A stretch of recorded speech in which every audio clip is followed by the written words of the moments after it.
ای خدا این وصل را هجران مکن، ای خدا این وصل را هجران مکن، سرخوشان عشق را نالان مکن. باغ جان را تازه و سرسبز دار، قصد این مستان و این بستان مکن. چون خزان بر شاخ و برگ دل مزن، چون خزان بر شاخ و برگ دل مزن، خلق را مسکین و سرگردان مکن.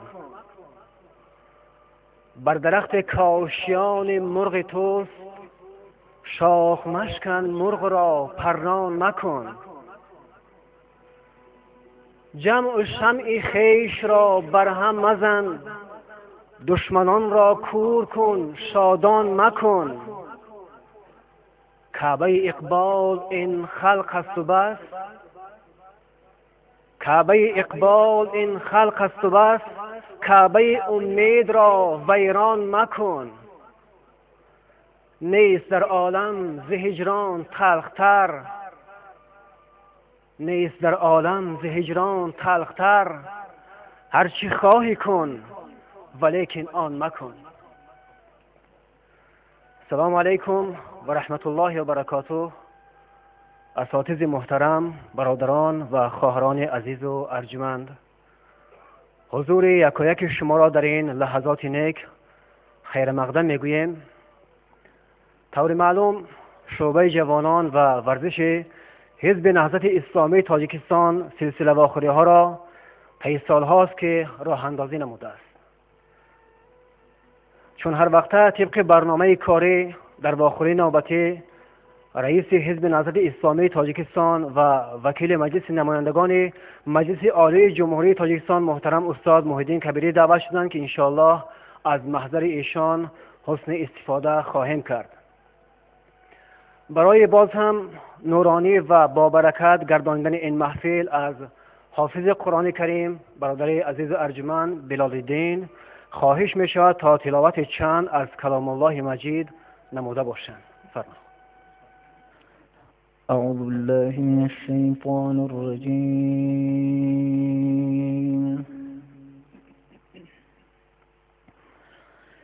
بسم الله الرحمن الرحیم.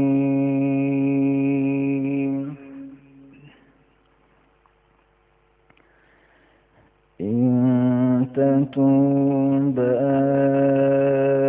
إلى الله فقد صغت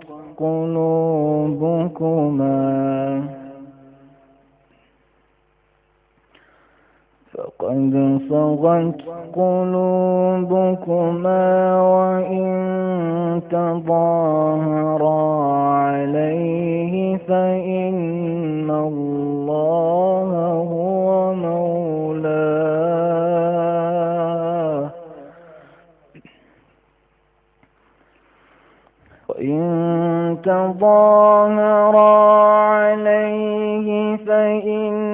الله هو مولاه وجبريل وصالح المؤمنين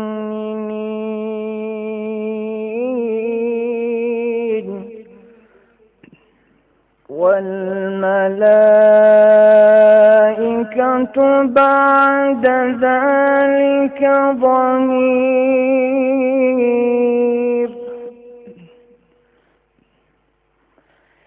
إن تتوبا إلى الله فقد صغت قلوبكما وإن تظاهرا عليه فإن الله هو مولاه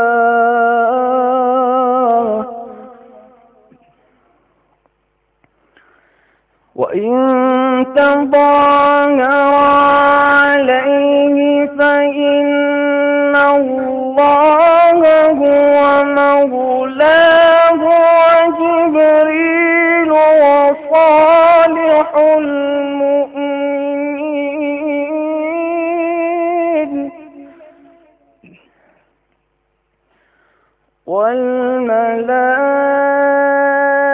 والملائكة بعد ذلك ظهير.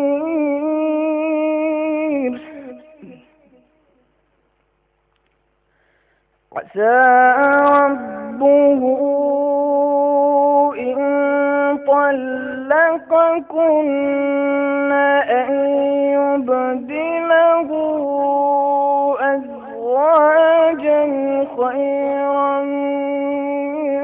منكن مسلمات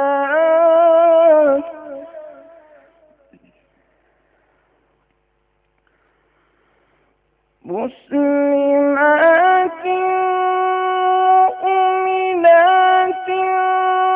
قانتات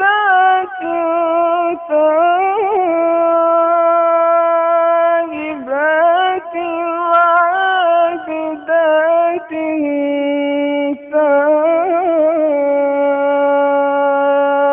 سائحات ثيبات وأبكارا.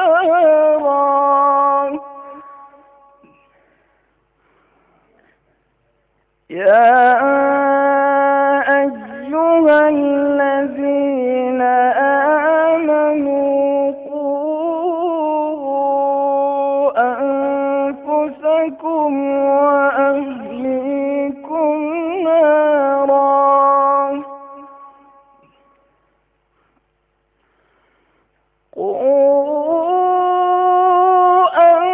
أنفسكم وأهليكم نارا وقودها الناس والحجارة عليها ملائكة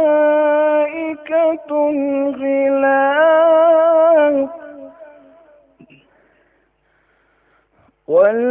والحجارة عليها ملائكة غلاظ شداد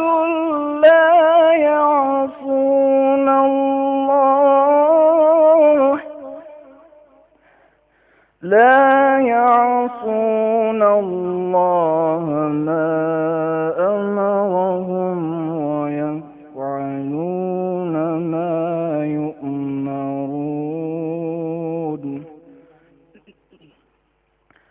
بسم الله الرحمن الرحيم.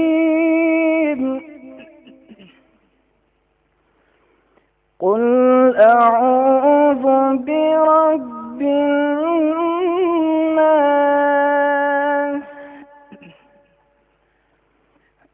ملك الناس إله الناس.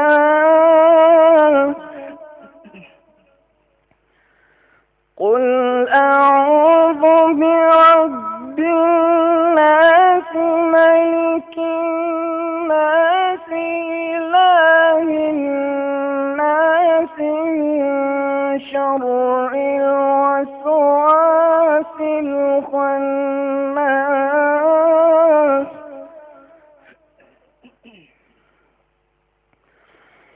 قل أعوذ برب الناس ملك الناس إله الناس من شر الوسواس الخناس الذي يوسوس في صدور الناس من الجنة والناس.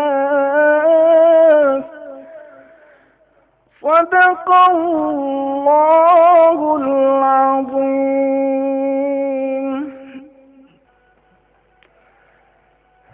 نقش قرآن تا در این عالم نشست، نقش‌های کاهن و پاپا شکست. فاش گویم آن چه در دل مضمر است، این کتاب نیست چیزی دیگر است. چون به جان در رفت جان دیگر شود، جان چو دیگر شد جهان دیگر شود. با تشکر از برادر عزیز و ارجمند قاری بلالزیدین. خب دوستان عزیز، حاضرین محترم، اینک طبق برنامه سخن مقدمه‌ای را به مسئول شعبه جوانان و ورزش حزب نهضت اسلامی تاجیکستان برادر فتح الدین عثمان زاده میدیم. بسم الله الرحمن الرحیم. الحمد لله رب العالمين والصلاة والسلام على أشرف الأنبياء والمرسلين سيدنا ونبينا محمد وعلى آله وأصحابه أجمعين. السلام عليكم ورحمة الله وبركاته. استادان، برادران و خواهران ارجمند، سرآغاز از یکایک شما برادران و خواهران گرامی عرض سپاس نمایم، چون وقتی قیمت خویش را دریغ نذاشته جهت شرکت در این واخوری ما حضور نمودید. طور معلوم همه ساله در سراسر کشور عزیزمان 23 می همچون روز جوانان تجلیل می گردد که این واخوری ما هم بخشیده به این روز برگزار می گردد. طبق برنامه شعبه جوانان و ورزش حزب نهضت اسلامی تاجیکستان هر سال با برنامه‌های خاصه این روز را تجلیل می نماید.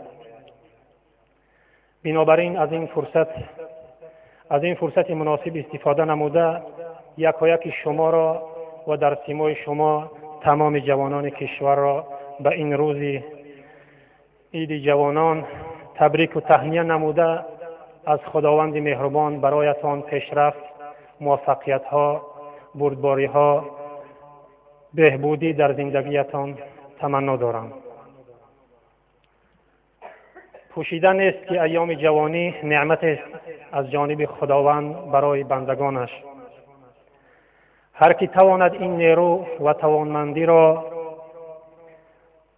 در خدمت به دین و ملت صرف نماید، یقین بداند که این فرصت را بیهوده صرف نکرده است. همین است که پیامبر اکرم صلی الله علیه و سلم این مرحله جوانی را خیلی پر اهمیت شمرده در احادیث شریفشان نسبت این فتره حیات برای ثمرناک استفاده نمودنش تشویق نموده اند. آن حضرت از جمله می‌فرمایند خداوند در روز قیامت 7 گروه را در زیر سایه عرش خود جای می‌دهد که از این 7 گروه یکیش جوانی میباشد که جوانیش را در طاعت و عبادت خداوند صرف نموده است. اینچنین در دیگر حدیث شریفشان ایشان می‌فرمایند 5 چیز را قبل از 5 چیز غنیمت بدان. یکم حیات را پیش از مرگ، دوم تندرستی را پیش از بیماری، سوم فراغت را پیش از مشغولیت و چهارم جوانی را پیش از پیرانسالی، یعنی جوانی را پیش از برجاماندگی پیش از پیرانسالی غنیمت بشمار و پنجم توانگرایی را پیش از فقیری. گفتنی ها در این موضوع خیلی زیاد هستند، ولی با نظر داشت رعایت نمودن وقت به همین قدر اکتفا میکنیم، چون که در پیش برنامه ها است. و تنها میخوام برایتان یک چیز را قید نمایم که در این واخوری جوانان از چندین منطقه ها و ناحیه های دوردست دعوت ما را پذیرفته شرکت دارند. از آن جمله از منطقه قرغنتیپه زیاده از 25 نفر شرکت دارند. از ناحیه‌های تابع مرکز زیاده از 80 نفر حضور دارند. اینچنین از منطقه کولاب که برادران و جوانان اینجا زیاده از 30 نفر به خصوص از ناحیه دنغره شرکت دارند. و همین به سخن خود خاتمه میدیم. تشکر. با دقت. آبروی گل ز رنگ و بوی اوست، گر ندارد رنگ و بو به آبروست. گر جوان را ببینم به ادب، روز من تاریک میگردد چه شب. با تشکر از برادر عزیز و ارجمند فتح الدین عثمان زاده که در این چند لحظات کوتاه توانستند سخنهای پرمحتوای خویش را برای حاضرین ارائه نمایند. خب دوستان عزیز، اینک طبق برنامه دستیاران حزب نهضت اسلامی تاجیکستان ثبت را در رابطه با جوانان آماده کردند که انشاءالله منظور شما خواهیم گردانید. به نام خداوند جان آفرین. جوانان معیار سنجش ملت‌ها. وضعی موجود. در واقع اوضاع و احوال کنونی جوانان بخصوص در تاجیکستان تلخ و ناگوار است. به ویژه سختی‌ها و مصیبت‌هایی که در 100 سال اخیر متحمل شده‌ایم که سخت‌ترین آنها دوری ما از خداوند و فروپاشی معیارهای اخلاقی، ارزش‌ها و اخیماندگی علمی و تکنولوژی میباشد. نتیجه این همه مشکلات و مصیبت‌ها چیست؟ این همه باعث شده است که بسیاری از جوانان از بیماری‌های اجتماعی مانند افسردگی، اضطراب، ناامیدی و تنبلی رنج ببرند. اعتماد به نفس در جوان امروز ضعیف شده است و غرب برای ما الگو قرار گرفته است. در همه چیز از آن تقلید میکنیم، از راه رفتن، گرفتن تا خوردن ما احساس ضعف و سستی میکنیم. پس باید در وجودمان تغییر و دیگرگونی ایجاد کنیم. در این راستا خداوند هم میفرماید خدا سرنوشت هیچ قومی را دیگرگون نخواهد کرد تا زمانی که خود حالشان را تغییر دهند. استراتژی تغییر. اکنون درباره استراتژی تغییر جوان و حرکت آنها صحبت میکنیم. هر بار یکی از مشکلات و بیماری‌های جوانان را بیان می‌نماییم تا به فکر اصلاح آن بیفتیم و دست به دست هم دهیم و در نزدیکترین وقت به فکر چاره‌جویی برای این امت باشیم. در عرصه رفتارهای اجتماعی نیز قانون وجود دارد که هر کسی بر آن عمل کند موفق خواهد شد. این قانون چیست؟ باز هم همان سوره رعد آیت 11. خدا سرنوشت هیچ قومی را دیگرگون نخواهد کرد تا زمانی که خود حالشان را تغییر دهند. اگر خودمان را تغییر دهیم حتما موفق خواهیم شد. هر جامعه با جوانان ارزشیابی می شود. معیار سنجش یک ملت جوانان آن است. جامعه شناسان می توانند معین کنند که کدام دولت می تواند تا چه مدت استوار بمانند و تا چند سال دوام خواهد کرد یا چه وقت سقوط خواهد کرد. مثلا میگویند این کشور تا 22 سال دیگر دوام خواهد یافت و بعد از آن سقوط خواهد کرد. چگونه این مسئله را تخمین میزنند و این را از کجا میدانند؟ آیا علم غیب دارند؟ نه، آنها معیاری برای سنجش دارند. این معیارها چگونه اند؟ آن یک ابزار است که عزم راسخ و جدیت را طلب میکند. آیا میدانید جامعه شناسان چیکار انجام میدهند؟ این افراد در میان مردم و اماکن فرهنگی میروند و اهتمام و توجه جوانان را میسنجند و مد نظر قرار میدهند و در این موردها سرشماری و تحقیق میکنند چه مقصد و چه آرزوها دارند، هدفشان از زندگی چیست و چه میخواهند. سپس در گزارش‌هایشان می‌نویسند که مثلا این کشور تا 100 سال دیگر دوام میکند. چرا؟ زیرا جوانان این ملت به دنبال کارهای بی ارزش و پستند. به عنوان مثال هدفشان تنها دوستی با یک دختر است. مثال روشن دیگر کره جنوبی و کره شمالی میباشد. بعد جنگ کره شمالی در پنجه راهبران پیشی و پیرش باقی ماند و هیچ رشد جز در افکار جنگیش به وجود نآمد. اما کره جنوبی چیکار کرد؟ کره جنوبی راهبریش را به جوانان سپرد و در نتیجه شاهد رشد اقتصادی و سیاسی بی‌نظیر گردید. حالا برای بهتر درک کردن مسئله نگاهی می‌اندازیم به وضعیت یک فرد غالب و فرد مغلوب. غالب و مغلوب. غالب عهد می‌کند، مغلوب قول می‌دهد. وقتی مغلوب خطا می‌کند می‌گوید گناه من است. وقتی غالب خطا می‌کند می‌گوید عیب خودم بود. غالب کوشش کننده تر و از مغلوب است. برای همین وقت بیشتری برای تلاش کردن دارد. مغلوب همیشه برای انجام کارهای ضروری وقت کم دارد. غالب می‌داند برای چی کار بجنگد و برای چی کار سازش کند. اما مغلوب وقت سازش می‌کند که نباید بکند و وقتی می‌جنگد که نباید بجنگد. غالب هرگز دیگران را نمی‌رنجاند و اگر گاه این کار را هم کند هدف بالاتری دارد. غالب به سخن دیگران گوش می‌کند. مغلوب فقط صبر می‌کند تا نوبت صحبت کردنش برسد. غالب در جستجوی خوبی‌های یک فرد بد است و با این بخش از وجودش سر و کار دارد. مغلوب بدیهای یک شخص خوب را در نظر می‌گیرد، بنابراین به آسانی نمی‌تواند با او کار کند. غالب با در نظر گرفتن مقصد مسیرش را انتخاب میکند و اگر لازم شود هر دو را عوض میکند. مغلوب بدون توجه به مقصد مسیرش را انتخاب میکند. سلامت باشید. این بود نمودگی از دستیاران نهضت.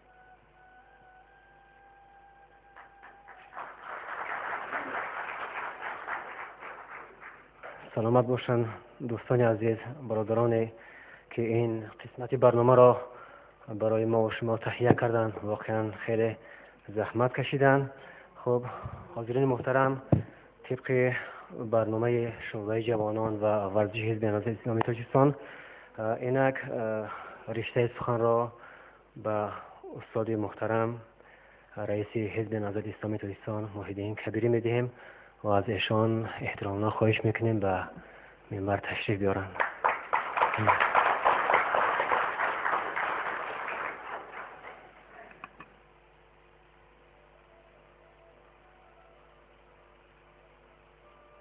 به نام خداوند بخشنده و مهربان،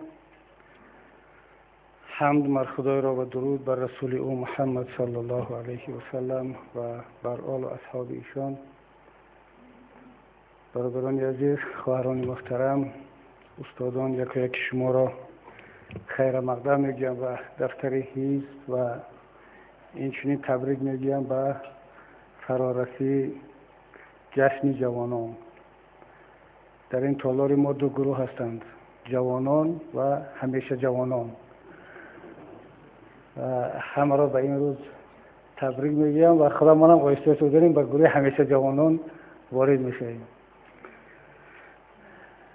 قبل از اون که به موضوع اساسی صحبت بپردازیم، میخواستم چند نکته را درباره همین نواری که الان با هم تماشا کردیم بگویم و پیش از همه تبریک میگم جوانانی را که این نوار را آماده کردن. بسیار زحمت کشیدن، دیبیوت بسیار خوب و از نگاه من موفق، اگرچه از نگاه کسبی و مسئله گذاری جای بحث دارد. ما میتوانیم نکته های زیاد رو در آنجا پیدا کنیم، بحث کنیم، ایراد بگیریم، ولی خود اقدام خوب است و آهسته آهسته قدم به قدم فکر میکنم که هم تحلیلگری خوب و هم شاید که فیلم سازان خوب شوند، اندیشه های خود را بتوانند بهتر به نظم درآورند، مطرح کنند. و همونطور که گفتم بعض پیام هایی که در این نوار چند دقیقه‌ای بود برای ما مسئولین پیام های بسیار نشان رس بودند که یکیش همین بود که آهسته آهسته باید که مسئولیت ها را بیشتر به جوانان داد و جوانان را سر کار آورد.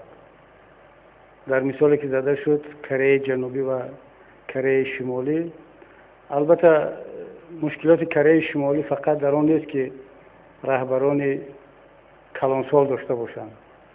رهبر امروزش خیلی جوان است، ولی مشکلات کره شمالی با این گونه رهبری جوان ولی افکاری پیر حل نمی شود. همون وقت حل می شود که اندیشه ها هم جوان باشند، اندیشه ها هم معاصر باشند، وگرنه سن و سال اگر جوان باشد و اندیشه پیر باشد به درد نمیخورد. از همسایه کره شمالی ژاپن را میتوانیم مثال بیاریم که طبق عرف و فرهنگ سیاسی این کشور شما هیچ سروزیر رو پایینتر از 55 سال در ژاپن در این 10 سالهای آخر ندیدید. حتی 75 ساله هم سروزیر دارند، ولی ژاپن یکی از کشورهای پیشرفته است، نه به خاطر آنکه رهبرانش اکثریت رهبرانش کلانسال هستند، بلکه به خاطر آنکه یک ملت پویا، یک ملت دارای اندیشه جوان و مبنی بر علم و تکنولوژی جدید هست. پس باید که نیروی جوانان با علم و تکنولوژی، با اندیشه آزاد همراه باشد تا اینکه به یک نتیجه برسد.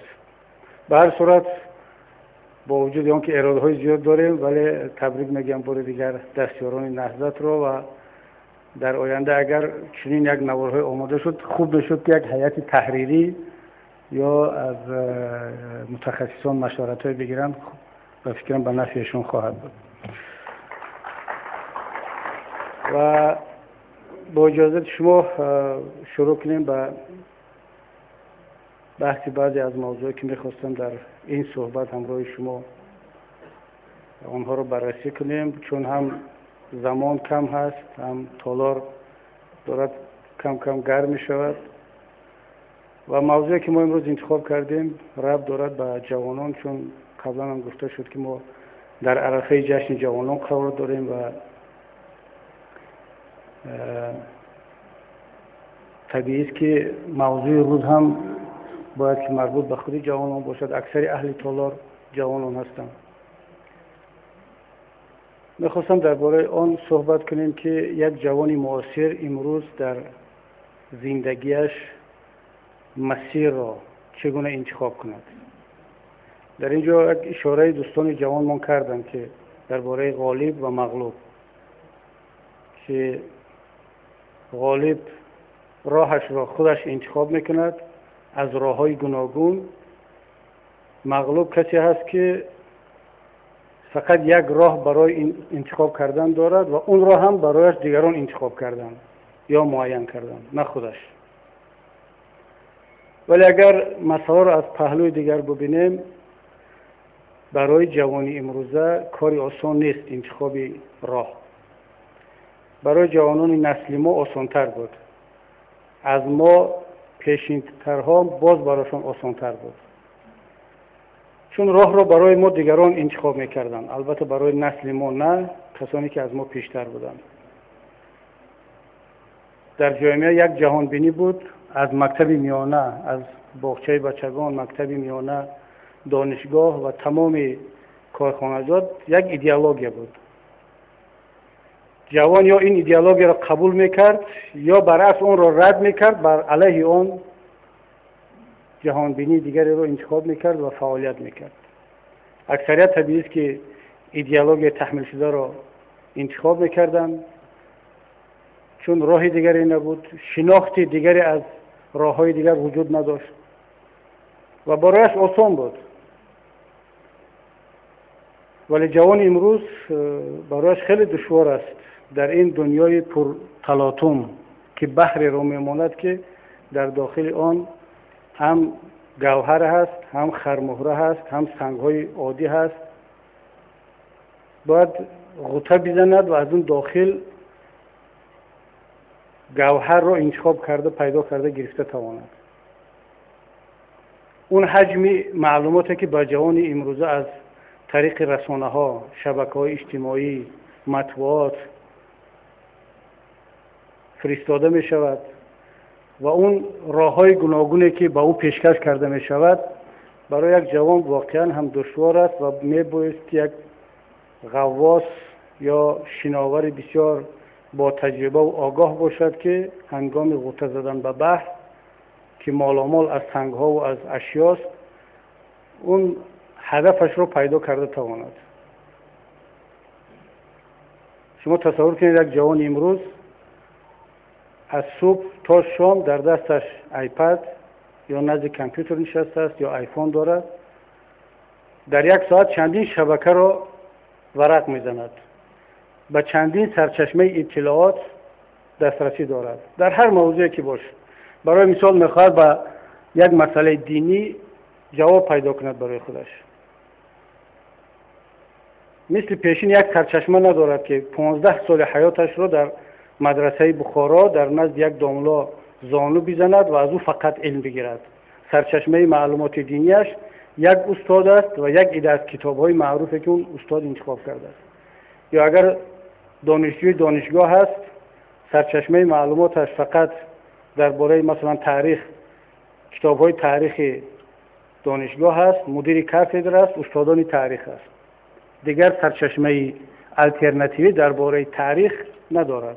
ولی جوان امروز چه در جستجوی معلومات دینی باشد یا دنیوی، برایش بازار مالهای گوناگون را پیشنهاد کرده است و چگونه این جوان بتواند برای خودش از بین این همه پیشنهادها درست‌ترین را انتخاب کنند، در مسئله دینی هم، دنیوی هم، سیاسی هم، اقتصادی هم. اونه که جوانان ما در سالهای شوروی به دو گروه تقسیم شدن طبیعی بود. یک گروه کمسمال، پیروی از عقیده کمونیستی و با باورهای تام، بسیار هم مخلصانه. یک گروه دیگه برعکس این ایدئولوژی را رد می‌کردند و بر اساس ایدئولوژی ضد کمونیستی، چه دینی باشد چه ملی، علیه آن برآمد می‌کردند. از دو گروه بیشتر نداشتیم ما، برای همین میگم که آسان بود.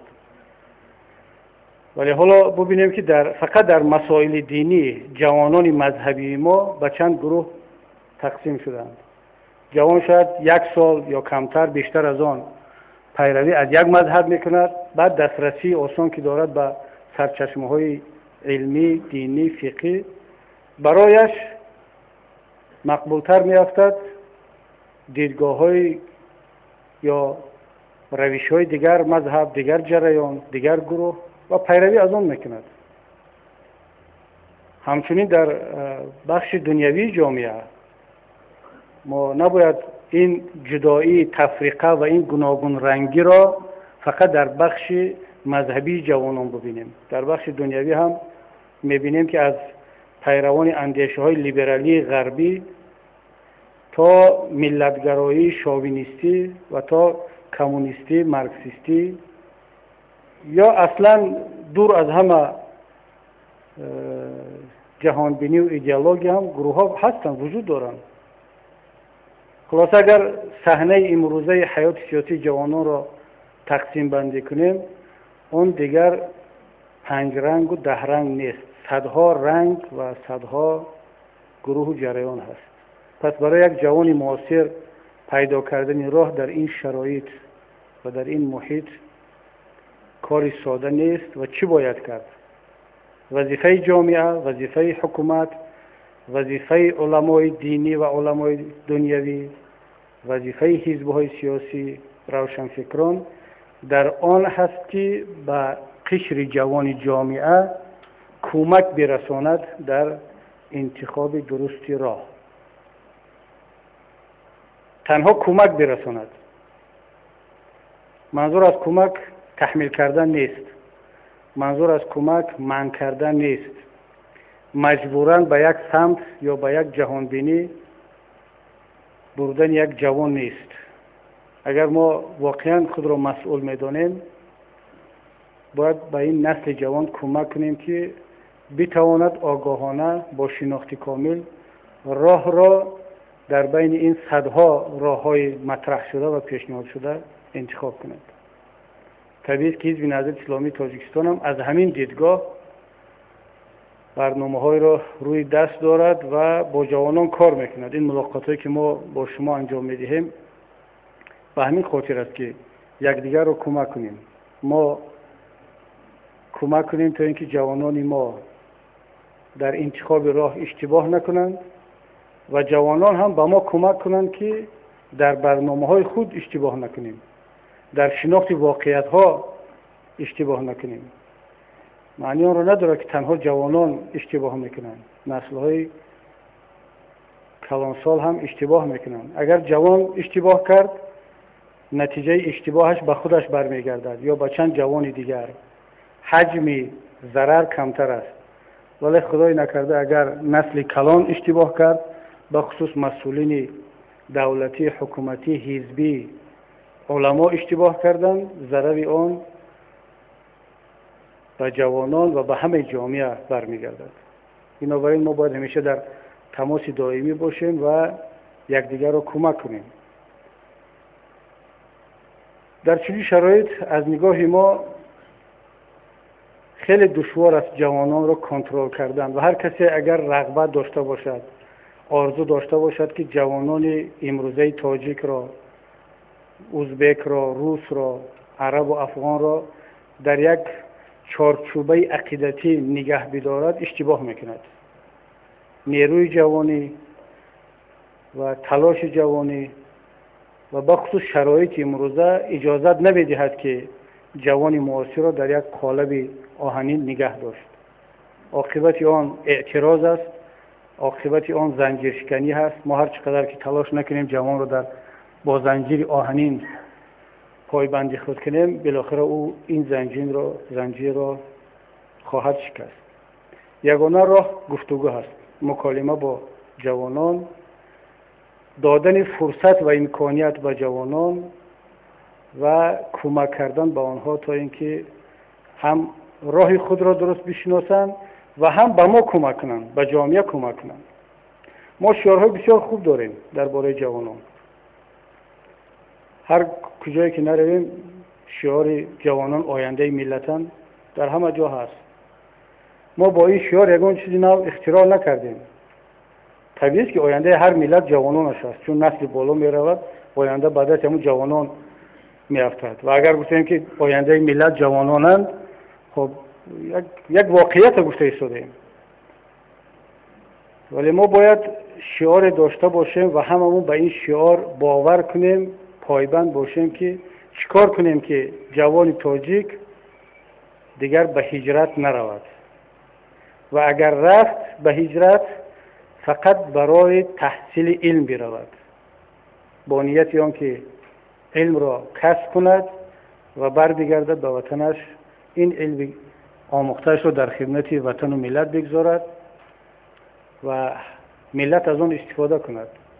دیگر هجرت برای گریز از مشکلات، گریز از کمبزاعتی، از کمبود جای کار، از فشارها خاص جوانان تاجیک نباشد.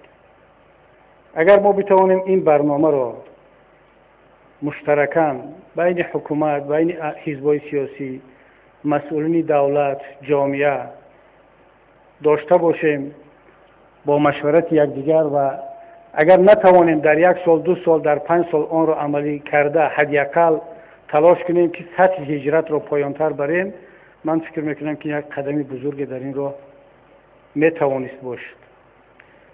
ولی حالا متاسفانه وضعیت این است که حتی در مسئله جوانان هم ما با هم همکاری نداریم. باید با تأسف این را گفت. من نمیدونم مسئولین جوانان ما تا امروز تلاش کردن برای همکاری با کمیته کار با جوانان نزد حکومت، با مسئولین دیگر دولت، با سازمان‌های غیر دولتی مربوط با جوانان. امید دارم که کرده باشند و شاید هم کرده باشند، چون ما در چند جلسه از اونها این خواهش را کرده بودیم. ولی من یاد ندارم که به ما نامه رسیده باشد از کمیته کار با جوانان نزد حکومت جمهوری تاجیکستان و از دیگر مقامات مسئول به حزب نهضت اسلامی تاجیکستان که در اطراف این یا آن مسئله مربوط به جوانان ما با هم بشینیم مشورت کنیم چی باید کرد. امروز مشکلی مواد مخدر داریم، هم فروش مواد مخدر، انتقال مواد مخدر و هم وابستگی جوانان از مواد مخدر. امروز مشکلی بالا رفتن سطح جنایتکاری بین جوانان داریم. امروز مشکلی همونطور که گفتم هجرت، زیاد شدن شماره جوانان بین مهاجرین داریم و حتی زنان جوان هم امروز متاسفانه رو به هجرت آوردند. ما مشکلات زیاد داریم در برابر دستاوردها و پیشروی‌ها در این سمت. ما مشکلی داریم. هیچ حکومت به تنهایی نمیتواند مشکلات جامعه را حل کند، از آن جمله مشکلات مربوط به جوانان را. پس سوال مطرح این است که چی باید کرد تا اینکه این نیرو و پتانسیل ملی، حکومتی، احزاب، جامعه شهروندی، مطبوعات با هم جمع شود و کمک برساند برای حل مشکلات جوانان. من حالا وقتی که برمیگردیم به قسمت دوم که سوال و جواب هست، همین روز صبح به من برادران مسئولین تقریبا 22 سوالی که از طریق فیسبوک جوانان به خاطر همین جلسه فرستادند. البته کسانی که در تاجیکستان نیستند بیشترشون از خارج فرستادند و خواهش کردند که در همین صحبت با سوالهای آنها جواب بگیم. بسیار از مشکلات روزمره رو برداشتن. حتما جواب خواهیم گفت و شاید قسما به بعضی از سوالها یا با بعضی از اندیشه‌هایی که میخواستم در مقدمه بگویم در هنگام جوابدهی گفته باشم، برای ما هم آسان‌تر میشود، هم وقت صرف میشود. ولی اون چیزی که در مقدمه میخواستم بگویم، واقعا ما خود را باید در نزد جوانان، من نمیگم گناهکار احساس کنیم، ولی احساس خجالت باید باشد، بخصوص نسل کلانسال.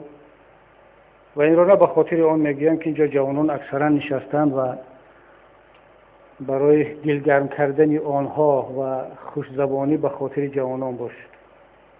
واقعا ما باید احساس خجالت داشته باشیم که امروز وقتی که میبینیم که جوانان رو به هجرت آوردن، در داخل همونطوری که در این نوار قبلی گفته شد یک حالت ناامیدی فرا گرفته است. مسئول این وضعیت طبیعی است که نسل بزرگ است. ماها هستیم، از ما کلانترها است. قسما شاید برمیگردد به خود جوانان هم، ولی بیشتر این مسئولیت به دوش نسل کلان هست و ما باید با هم بشینیم. من طرفدار آن نیستم که جوانان امروز تنها شکایت میکنند، تنها مسئله گذاری میکنند، ولی در حل مشکلات کمک نمیکنند، همکاری نمیکنند. حالا بعد در وقت سوال ها میبینید چگونه شکایت ها هست، خیلی سوال های سنگین هست.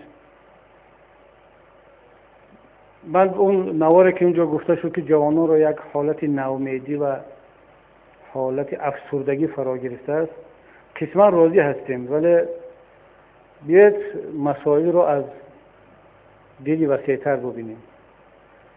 شاید در جامعه ما هستند کسانی که اونها راه افتاده نیستند، افسرده نیستند، پیشروی دارند، بالیده هستند، شاداب هستند. من شخصا چنین جوان را زیاد میبینم. در برابر آن که داریم جوانانی که راه افتاده شدند، ولی یک قسم جوانان ما خدا را شکر شاداب هستند، بالیده رو هستند، رغبت کار و خواندن در آنها هست. باید از اونها سوال کرد که چرا در اونها این حالت رخ داده است، در گروه دیگر نیست.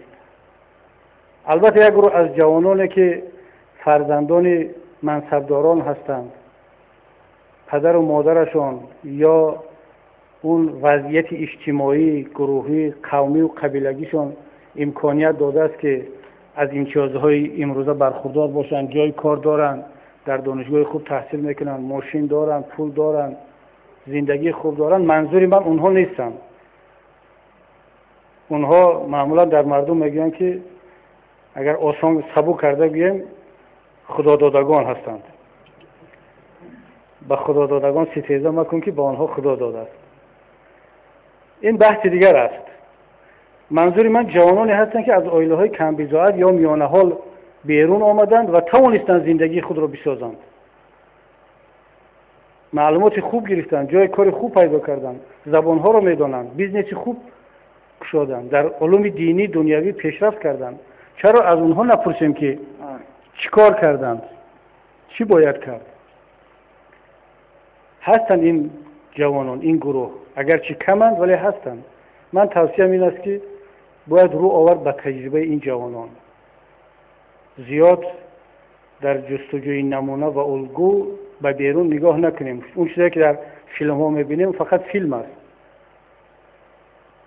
جوانان داخلی خودمان رو ببینیم که موفق هستند و از تجربه آنها بیاموزیم.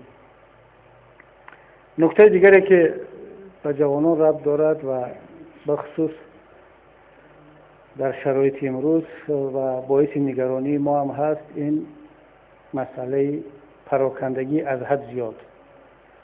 از یک طرف در اولی صحبت گفتم که پراکندگی طبیعی هست، با اون حجم معلومات و راههایی که هست، راههای گوناگون، طبیعی است که یک جامعه باید یک جامعه دیگر گوناگون اندیش باشد و پراکندگی فکری، پراکندگی اجتماعی دیگر طبیعی است در این گونه حالتها. ولی آن چیزی که ما را نگران میکند این پراکندگی عقیدتی است. ما میتوانیم در مسائل سیاسی، در مسائل اقتصادی، اجتماعی و حتی فرهنگی هم اختلاف نظرها داشته باشیم، گوناگون رنگ باشیم، گوناگون فکر باشیم، ولی چند مسئله است که باید تلاش کنیم که در اطراف این مسئله ها یا وحدت با وجود بیاید یا حداقل تفاهم معنیش آن هست که ما وحدت نظر نداریم ولی یکدیگر رو میفهمیم، احترام متبادل داریم، متقابل داریم. حداقل این دومی به دست بیاید. کدام مسائل هستند که ما باید یا به وحدت برسیم یا به تفاهم، به هم دیگر فهمی؟ این مسائل پیش از همه عقیدتی هست، مسائل مذهبی هست، مسئله شناختی اولویت‌های ملی و دولتی هست.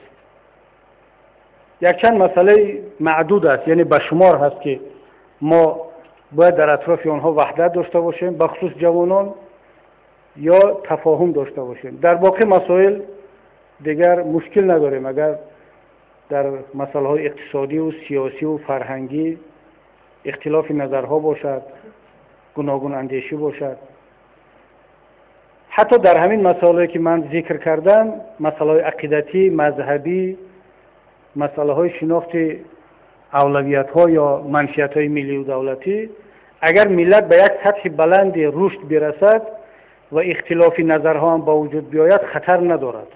ملت هایی که خود را ساختند، از لحاظ سیاسی، اقتصادی، اجتماعی استوار هستند، وجود داشتن اختلاف نظر در مسائل عمده مثل دین، مثل منفعت های دولتی و ملی هم مشکل ندارند، چون مکانیزم حل مشکلات در این جامعه ها با وجود آمده است.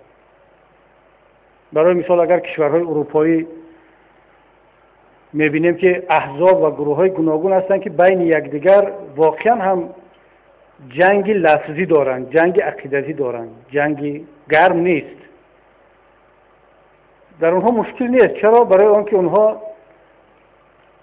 دسترسی کردن به یک جامعه تحملگرا، تالرانت نیست. میگه که این از لحاظ عقیدتی دشمنی من است، من اصلا این را قبول ندارم، ولی همچون شهروند برایش حق میدهم که اندیشش رو بگوید و من همچون حکومتدار وظیفه دارم که حمایت عقیده او را کنم، حمایت از آزادی او کنم. یک حکومتدار اروپایی به این اندیشه است، میگه من دشمن عقیدتی این کس هستم ولی همچون منصبدار وظیفه دار هستم که از آزادی این کس حمایت کنم، حقوقش رو احترام کنم. همین جمله رو با فکرم کدامی از رهبران اروپایی گفته باشد، چرچیل گفته باشد که من اصلا قبول ندارم فکر خودت رو، ولی سرم رو میگذارم که تو این حرفت رو آزادانه گفته باشی. این فلسفه یک رهبری اروپایی است. اگر ما این تنها به رهبران دخل ندارد، ما نگوییم که فقط در اروپا رهبرانشون آدمان تحملگرا هستند و در ماهان در اروپا خوشبختانه مردمش هم تحملگرا هستند. وقتی من اروپا میگم منظورم تنها اروپای جغرافی نیست، غرب در مجموع، بسیاری از کشورهای پیشرفته شرق، حتی عالم اسلام هم اونا توانستن به این مرحله برسند که هم حکومت، هم احزاب، هم جامعه اندیشه طرف دیگر رو قبول دارد، راضی نیست ولی احترام میکند. در ما متاسفانه این وضعیت نیست. چرا خطر دارد؟ چرا ما میگیم که در این مرحله ما نیاز بیشتر به وحدت مذهبی داریم، وحدت ملی داریم؟ برای آنکه هنوز جامعه ما آماده نیست متاسفانه. نه حکومتدار ما آماده است که اندیشه مخالف را قبول کند، بپذیرد، تحمل کند، و نه شهروندان ما اکثریتش این آمادگی را دارند.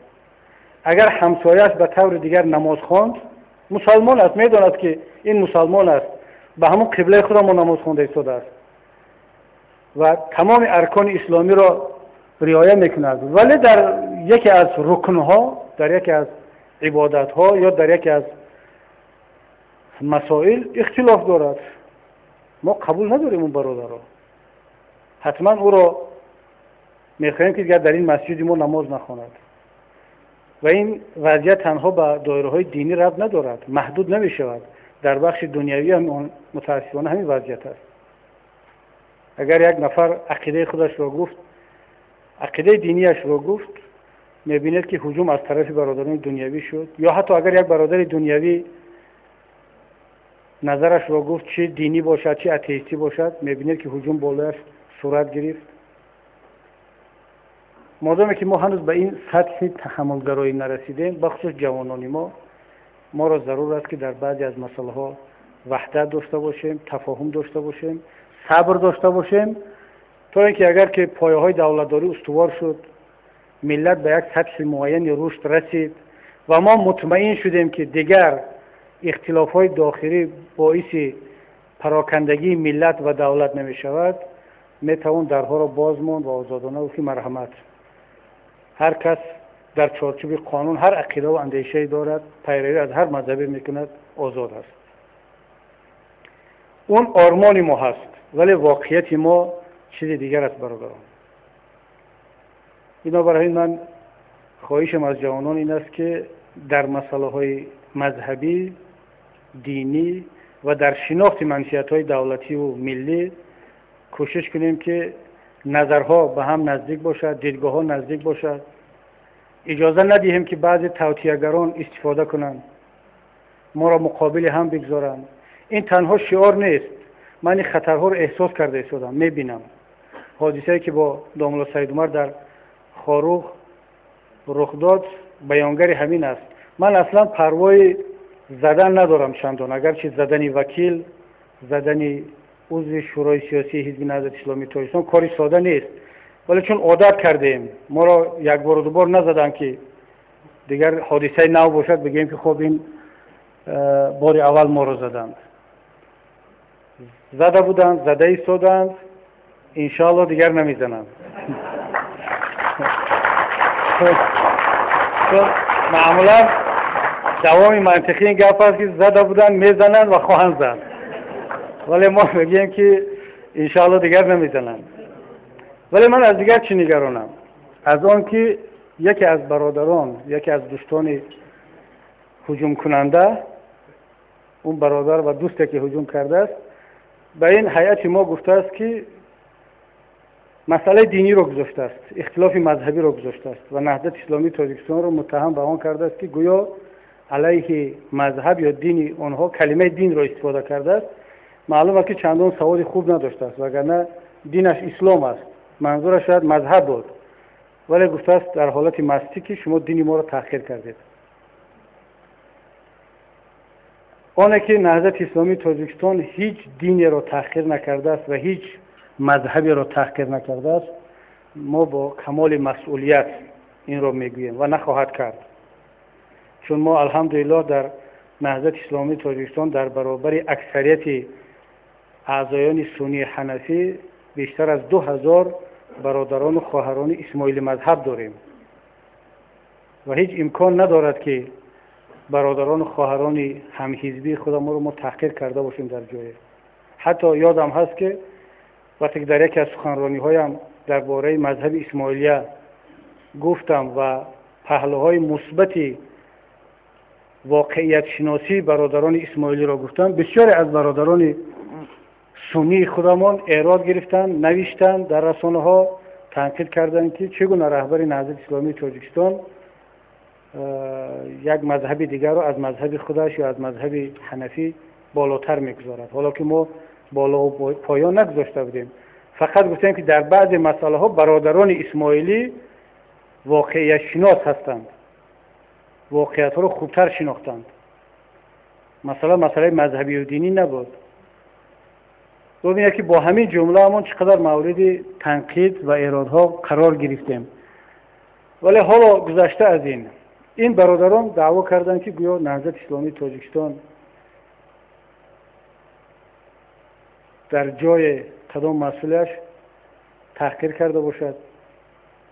حالا که ما دیدیم، پرسیدیم، بعدا سنجیدیم، هیچ حادثه، هیچ سخن، هیچ نوشته از طرف مسئولین حزب نهضت اسلامی تاجیکستان در این زمینه نبوده است. ولی این فکر در ذهن اون برادر از کجا پیدا شد؟ کی در زبان اون برادر تلقین کرد؟ از کجا آمد؟ البته من باور دارم که پروکراتور گنرالی که حالا این مسئله را بررسی کرده ایستاده است همه چیز را جابجا خواهد کرد و برای برانگیختن فتنه به جوابگری خواهد کشید کسانی را که این مسئله را داغ کردند. ولی نگرانی ما از آن است که معلوم می شود که در ذهن بعضی ها برانگیختن اختلافات مذهبی هنوز هم وجود داشته است که گاه گاهی از آن استفاده میکنند.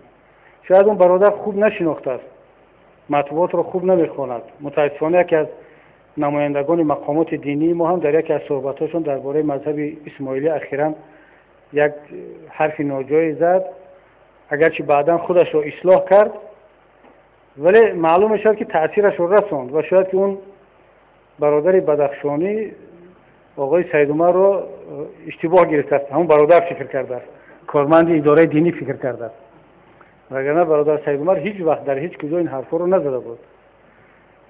این معنی آن را دارد که ما باید بسیار با احتیاط باشیم، با احتیاط رفتار کنیم و هیچگاه اجازه ندهیم که از اختلافات مذهبی استفاده کنند. و حتما انشاءالله اگر فرصت شود خودم به بدخشان یک سفر خواهم کرد و از رهبریت مجلس هم درخواست رسمی کردم که برای برداشتن این سوء تفاهم ها بین هموطنان باید یک سفر داشته باشه و از اون برادران میخواهم خودم شخصا بپرسم که کدام برادر نهضتی در کجا تحقیر کرد و اگر اثبات کرد مطمئن باشد که ما این برادر را سرزنش خواهیم کرد و میخواهیم پیام دوستی و برادری را برسانیم، پیام وحدت را برسانیم که ما همه هموطن هستیم، تاجیک هستیم، مسلمان هستیم. اگر همه تاجیک نیستیم که در اینجا برادران ازبک هستند، روس هستند، دیگر ملت ها هستند، بالاخره همه تاجیکستانی هستیم. ما مشترکات زیاد داریم. این پیام ها را باید به آنها رسانید که انشاءالله اگر موفق شدیم در سفر حتما خواهیم گفت. مسئله دیگری که میخواستم در اینجا خدمتتون عرض کنم این وابسته به خود وحدت و عید وحدت ما هست که انشاءالله ماه آینده فرا خواهد رسید و شاید که ما در آینده دیگر نتوانیم با جوانان این نشست رو برگزار کنیم، چون هم وقتی امتحان‌ها و تعطیل فرا میرسد، هم هوا گرم است و تا تیر ماه شاید این آخرین ملاقات ما با جوانان باشد. بنابراین همین با استفاده از این فرصت یکایک شما همه حاضرین رو به جشن آینده وحدت هم تبریک میگویم. ولی وحدتی که ما در آینده جشن خواهیم گرفت، آیا ما واقعا به فلسفه آن سرفهم رفتیم؟ این جشن را در دلهایمان هم جشن میگیریم، در ذهنهایمان هم جشن داریم، یا فقط با زبان یکدیگر را تبریک میکنیم و یک روز 27 ایون را جشن میگیریم و با همین تمام و روز 28 برمیگردیم به همون اصل اول، با یکدیگر را سیاه کردن، انتقاد کردن، ضد یکدیگر نوشتن و نوار نشان دادن و مقاله چاپ کردن، اشاره کردن به جنگ شهروندی، کی گناهکار بود، کی بیشتر کشت، کی بیشتر مهاجر آورد.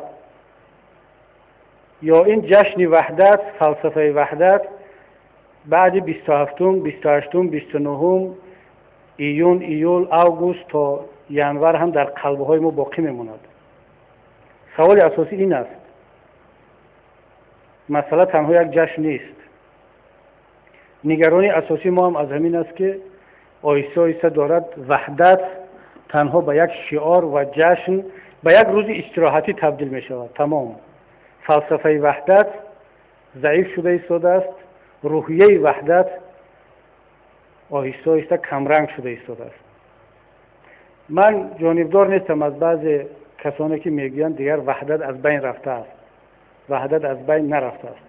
وحدت دارد آیسته آیسته فراموش می شود، ضعیف می شود، ولی از بین نرفته است. وحدت نیاز به کمک دارد، به پشتیبانی دارد، به تذکر به یکدیگر دارد که برادران عزیز ما صلح کردیم، یکدیگر را بخشیدیم، دست برادری دادیم، دست جوانمردی دادیم و خودمان با دست خودمان نوشتیم که لعنت خدا و غضب ملت باد بر کسی که یکدیگر را برای حادثه های گذشته سیاه میکند. امروز بخوانیم در مطبوعات دوری، چی رسمی چی غیر رسمی چی حزبی، چقدر مقاله های سیاه کننده طرف ها هست، یکدیگر رو سیاه میکنیم. پس چرا گفتیم که لعنت خدا و غضب ملت باد بر کسانی که این کار رو انجام میدهند؟ مگر ما خودمون رو آماده هستیم که در مقابل لعنت خدا و غضب ملت قرار بدهیم؟ یک بار فکر کنیم. تا روز جشن وحدت 1.5 ماه وقت داریم. من دعوتم از برادران، از مسئولین، از هموطنان این است که از همین حالا شروع کنیم درباره وحدت فکر کردن. چی باید کرد که این وحدت تقویت یابد؟ اگر کسانی میگن که نه شما خطا میکنید، میگید که وحدت ضعیف شده است یا دارد فراموش میشود، وحدت هست، خوب پیش رفته ایستاده است. من با اینها هم راضی هستم. بسیار خوب، بگذار با شما راضی باشیم. وحدت هست و قوی هم هست. بیایید 1.5 ماه وقت داریم این را قوی ترش کنیم. قوی هست قوی ترش کنیم. خوب هست خوبترش کنیم. چون نیاز داریم. اگر وضعیت منطقه‌ای چنین نمی بود ما این حرفا رو نمی‌زدیم. اگر وضعیت افغانستان خوب می بود میگفتیم با وحدت ما، با امنیت کشور ما خطرهای زیاد تهدید نمی‌کنه. اگر وضعیت کشورهای سابق شوروی خوب می بود ما شاید این حرفا رو نمی‌زدیم. امروز همه یکدیگر را از اوکراین میترسونند، از تکرارشوی اوکراین. با هر کسی گپ نزنید میگه احتیاط کنید که اوکراین تکرار نشود، دولت ملت پراکنده میشود. عجیبش همین است که حکومت اپوزیسیون رو میترسوند، اپوزیسیون حکومت رو. یک کس فکر نمیکنه که بیاید با هم بشینیم چیکار کنیم که اوکراین تکرار نشود در تاجیکستان. ما هم نمیخواهیم که اوکراین تکرار شود، شما هم نمیخواهید. پس بیاید با هم بشینیم صحبت کنیم که چی باید کرد که اوکراین تکرار نشود. اگر شما ما را متقاعد کردید که هر چیز شما میگوید ما انجام بدهیم و خاموش باشیم اوکراین تکرار نمیشود، ما راضی هستیم. اول این رو با ما شرح بدهید، بفهمونید، شاید ما راضی شویم. ولی وقتی با ما شرح نمیدهید، نمیفهمونید، نمیگویید که مسئله رو چگونه میبینید و میگویید که فقط از ما پیروی کنید، هر چی کاری که ما کردیم شما خاموش باشید، تنها در همین صورت اوکراین تکرار نمیشود، بالاخره این راه حل نیست. اگر ما خاموش هم باشیم یک نفر دیگر صدا بلند میکند. من در تاجیکستان کسی رو پیدا نکردم که بگوید که میخواهیم که اوکراین تکرار شود. وقتی که میدان بود، هنوز به جنگ نکشیده بود، بسیارا میگفتن که چرا ما میدان خود رو تشکیل نکنیم. ولی وقتی که این میدان به جنگ تبدیل شد همه از اون دست کشیدن و خوب هم کردن. یگانه راه حل چی است؟ تحکیم وحدت. بنابراین نهضت اسلامی تاجیکستان هم ما تصمیم گرفتیم. این تصمیم حزب ما هست، به دیگران ربط ندارد، ولی امید داریم که کمک خواهند کرد و دستگیری خواهند کرد. ما تصمیم گرفتیم که ماه ایون را ماه تقویت صلح و وحدت در تاجیکستان اعلام کنیم. خودمون برای نهضت ماه تقویت صلح و وحدت در تاجیکستان و خودمون باید اقدام کنیم، دیگران کمک کنند به ما. حالا جزئیات برنامه ها رو نمیگم چون خیلی اونجا دیتیل های زیاد دارد که دوام 1 ماه نهضت باید چیکار کند برای تقویت صلح و وحدت. ولی میتوان در عموم هدف اساسی را ذکر کرد که هدف نزدیک کردن قشرهای گوناگون جامعه است، از بین برداشتن سوء تفاهم‌ها بین قشرها هست، بین روحانیت هست، بین روحانیت و حکومت هست، بین حزب نهضت اسلامی تاجیکستان و دولت هست، نزدیک کردن دیدگاه‌ها، هدف‌ها، برنامه‌ها، برگشتن به روحیه وحدت و صلح و آشتی ملی. مطمئن باشید برای این کار انجام دادن نه پول زیاد خرج می شود نه وقت زیاد، فقط خواهش در کار. کی به ما خلل می رساند که ما هر کداممون برویم به نزد یک کارمند دولتی منصبدار برادرانه خواهرانه بگوییم که من همچون شهروند هم آمدم شما را تبریک میکنم و هم میخوام درد ما را بشنوید. از نگاه ما وحدت چنین مشکلی ها را دارد، بیاید با هم حل کنیم. باور دارم که همون مسئول دولتی هم خرسند می شود و هم باید تفاهم خواهد رسید. چرا در همین ماه نهضتی ها به زیارت علما، روحانیت، امام خطیب ها نروند؟ همچون برادر خالصانه، شاگردانه، هم زیارت، هم دعاگیری، هم مطرح کردن مسائل بین خودمان، مسائل مشترکمان. اگر برادران ما امام خطیب ها، استادان در تشکیلات های دینی نگران هستند که جوانان ما رو به افراطگرایی آوردند، در بعض قضیه های بین المللی، مشکلات بین المللی، جنگ های خارجی شرکت میکنند، خب این مشکلی هممون هست. چرا با هم نشینیم این مشکل رو مطرح نکنیم؟ اگر اونها نزدیمون نمی آیند ما باید نزد اونها برویم. این کارها رو باید انجام داد. انشاءالله که باور دارم تمام مسئولین نهضت در ماه ایون، ماه تحکیم صلح و وحدت، این برنامه رو جدی خواهم گرفت و دیگر برادران و خواهران بیرون از نهضت که مسئولین حکومت چه شهروندان ما رو در این برنامه کمک خواهند کرد. خب با همین من صحبتم رو به انجام میرسونم. مقدمه گفتم ولی مقدمه نه، یک معروضه طولانی شد و حالا امکانیت به شما هست سوال ها، ملاحظه ها و هر گفتنی که دارید ما در خدمت هستیم. و باز یادآور میشم که چندین سوال های هم اینجا آمده است ولی اول میخواستم که نظری برادران در طلا رو بشنویم، بعد به این سوال ها جواب بگیم.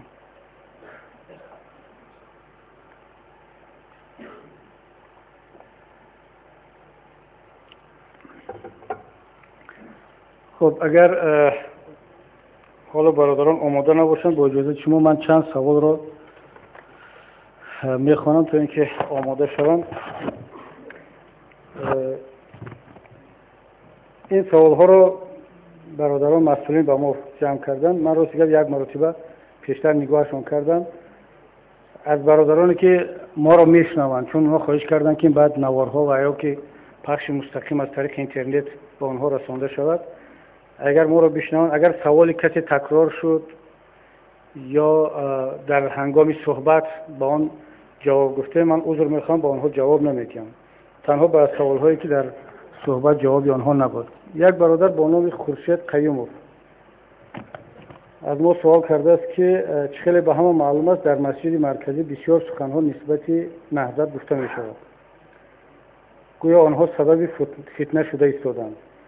نمی شود جناب مفتی را رفته از خودش دعوت کنید و در همین صحبت های حمید سوال و جواب با ایشان گذرانده شود؟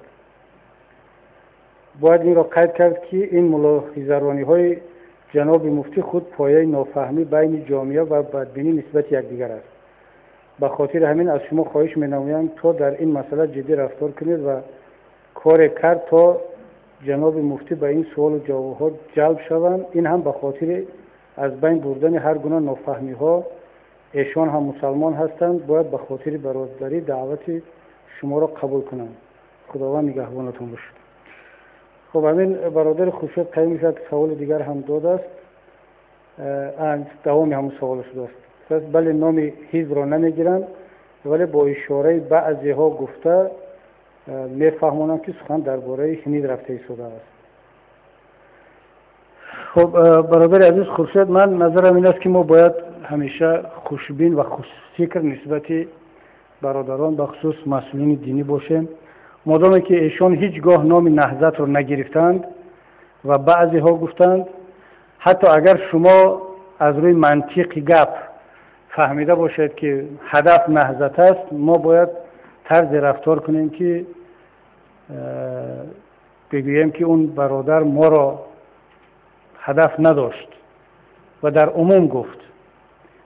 و من هم بسیار شنیدم در صحبت‌های ایشان در طریق تلویزیون، در نمازهای جمعه، در صحبت‌هایشان از بالای جنازه ها که بعض اشاره هست که بیشتر درباره حزب ها صحبت میکنن یا حزب و حزبازی میگن و البته وقتی حزب و حزبازی میگن 8 حزب رو در نظر دارن، از اون جمله حزب خلق دموکراتی را، چون در تاجیکستان یک حزب نیست.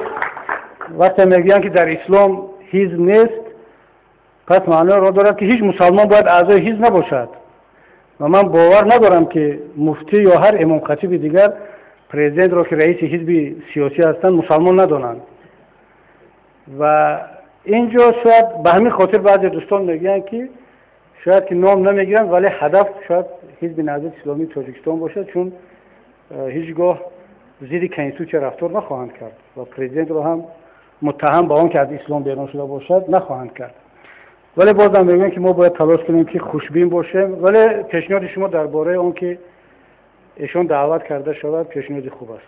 من شاید مسئولین اینجا یادآور شوند، یک در اساس پیشنهاد این برادران یک نامه از جناب مفتی یک نامه بنویسیم و خواهش کنیم که بیایند به دفتر حزب نهضت اسلامی تاجیکستان و یکی از ملاقات‌های ما رو با جناب مفتی داشته باشیم، همچون برادر، همچون رهبر، همچون استاد بیایند و اگر آمدنشون به دفتر حزب سیاسی مشکل قانونی دارد ما میرویم. انشاءالله همین قدر جا دارن که ما 100-200 نفر جا شویم یا هیئت کمتر میرویم. جناب مفتی امان الله نعمت الله زاده آمده بودند، خدا جاشون جنت کند، دفتر حزب می آمدن، یگان مشکل قانونی نبود و قاضی سابق هم استاد فرجانزم آمده بودن می آیند و انشاءالله باور داریم که مفتی حاضرم که اهل علم هستند و واقعا یک انسانی تحصیل کرده و فهمیده هستند حتما خواهند آمد و برای این شاید نیاز به یک دعوت رسمی است که حتما انجام خواهیم داد. خب یک سوال از تالار نیست حاضرم. یک برادر دیگر با نام معروف لونگرچیف، چون با لاتینی نوشته شده است نامشون، از فیسبوک گرفتن، دشوار است خوندن. خب ایشون سوال کرده است، من یک سوال دارم از شما، تا کی؟ بعد چند سوال مونده است. ما تا کی منتظر عمل از حزب شما و حرکتی از شما خواهیم ماند؟ تا کی بردگی، تا کی خواری، تا کی پستی فطرت و خصلت و آدمیت و بیرحمی، تا کی؟ خب من وقتی همین صبح سوال این برادر خوندم راست دیگه فکر کردم برای خودم که تا کی. این سوالی هست که دیگر لنین هم در وقت گفته بود شتا ندارد.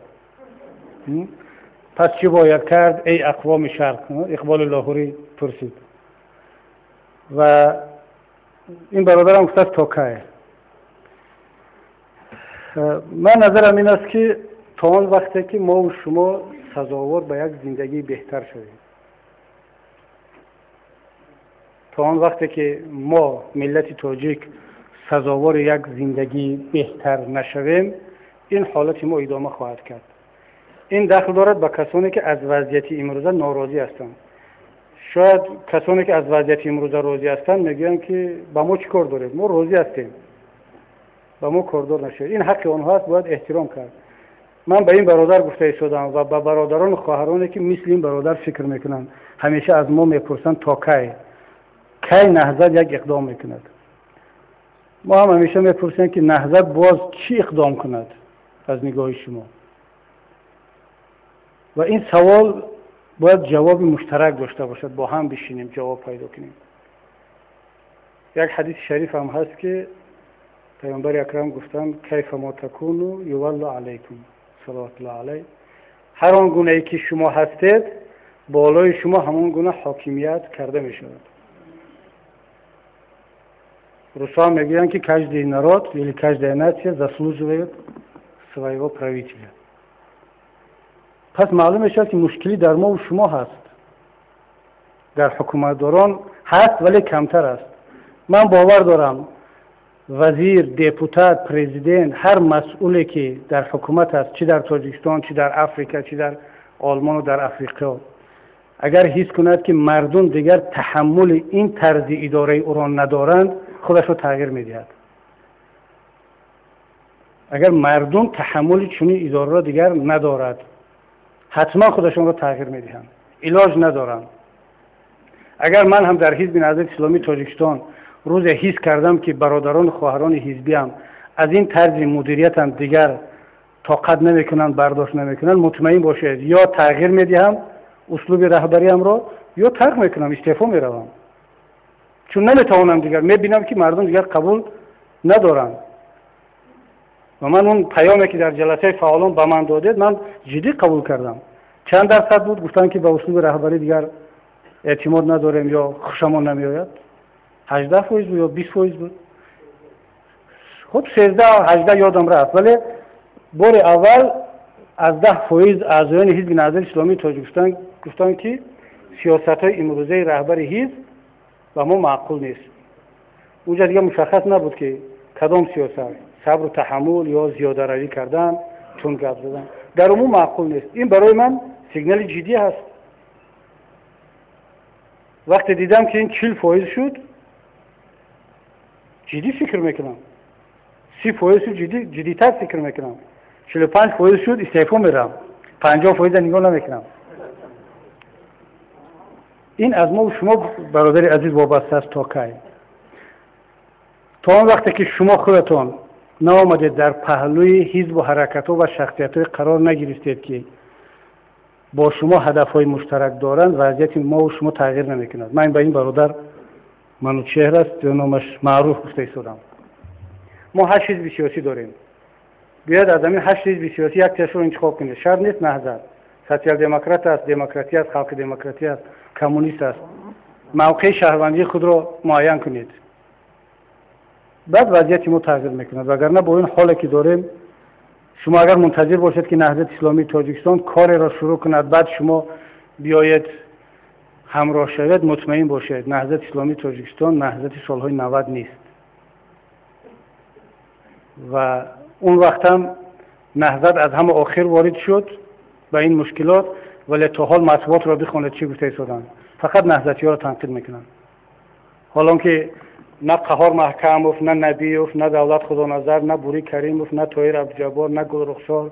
من منظورم از شخصیت هایی که از دو طرف رهبران میدان ها بودند، مردم را به میدان کشیدند. یگان تیم اسلامی نبود. بیاید یک بار به خاطر بیاریم حادثه های سالهای 90 را. کدام روز، کدام ماه، در کجا شروع شد و کی شروع کرد؟ میدان ها رو کیای اداره میکردند؟ نهضتی ها در کجا بودند؟ نوارها را بردارید. اولین نهضتی کدام روز میکروفون به دست گرفتید؟ در کدام میتینگ و چی گفت؟ مردم در کوچه ها بودند. اولین کشتار تاجیک از طرف مقامات در نزد بینای تکه انجام یافت و اون هم هر دو طرف هم دنیوی ها بودند. یگان دینی نبود در اونجا. ولی امروز نهضت باید جواب را بگیرد.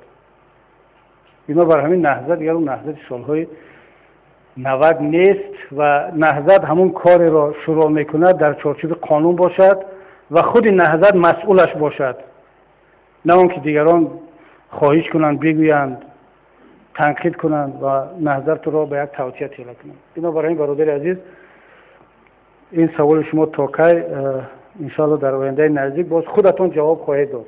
بیاید نزد ما با هم باشیم، همکاری کنیم، جواب خواهید گرفت. آقای توکل بفرمایید. بسم الله الرحمن الرحیم. سبیان که جوانان شروع نکردن به سلطه، من یک شروع کنم، بعدا شاید جوانان هم جرأت کنن.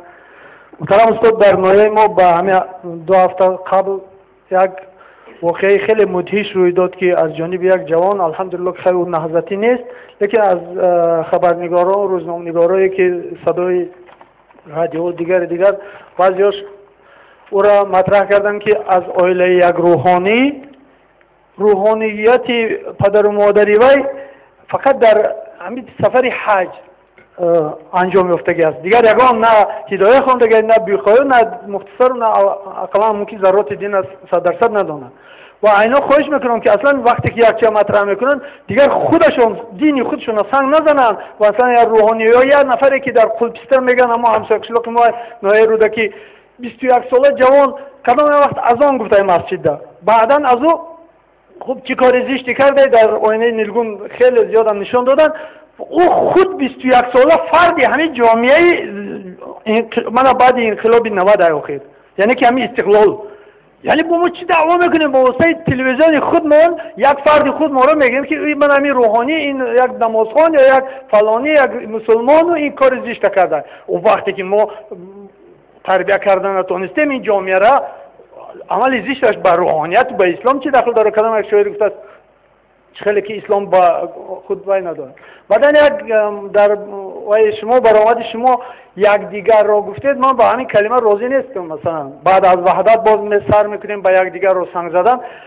صد متاسفانه ما اصلا یک دیگر رو نمیزنیم، فقط یک طرف زده شده است. اگر ما هم در مقابل اونایی که همون قدری که مشکلات ها دارن، مشکلات واقعا مشکلات هست، آخر حکومترانی دارن، زمین فروشی دارن، دیگر دارن، یک این مکان انداز اکل میکنن، پکا خان هرچی مشکلاتشون سر زد در بالای همین مردم جاری کردن میگیرن. اگر یکی بعضی از این چیزا رو ما هم پیشنهاد کنیم و مطرح کنیم و اومد سنگ به قول همون لفظی گویم، اگر سنگی که همون خیلی میزنن ما هم یک از هزار یکی زنیم، شاید اونا هم بس کنن دیگه معنی نداره که سنگ که بعد این سخنو سهیوم این سوالم این که حضرت طول یک سال است که در از ماه عید مثلا سر کرده، خوب ممکن زیادتر هم است، بعد همون قانونی تا 80 ساله را مسجد در روی گفتگی ایو این مشکلات او، لیکن یک سال زیاد است، چی در صدا و سیما، چی در منبر نمازهای عید و جمعه، اکثر خطیبا و حتی مسئولینی که از جانب حکومت در مورد ایدها میبیان برای تبریک، خیلی زاره و تولا میکنن که فرزنداتون پیش شگیر جنایتکاری به درجه رسیده است، دیگر و هاکذا. و در این 2 هفته اخیر یک مفتی یکی از امامای جمعه گفت که در ناحیه ما از سال گذشته این سال در 3 ماه اول زیاده از 3000 طلاق زیاد شده. خب چقدر که شما هم گفتید اومن چی باید کرد؟ اگر شما در مثلا سمیت امروزه حکومت فعلی میشیده چیکار میکرده همین طلاق زیاد نشود؟ سببش در چی؟ سلام عرض بشید.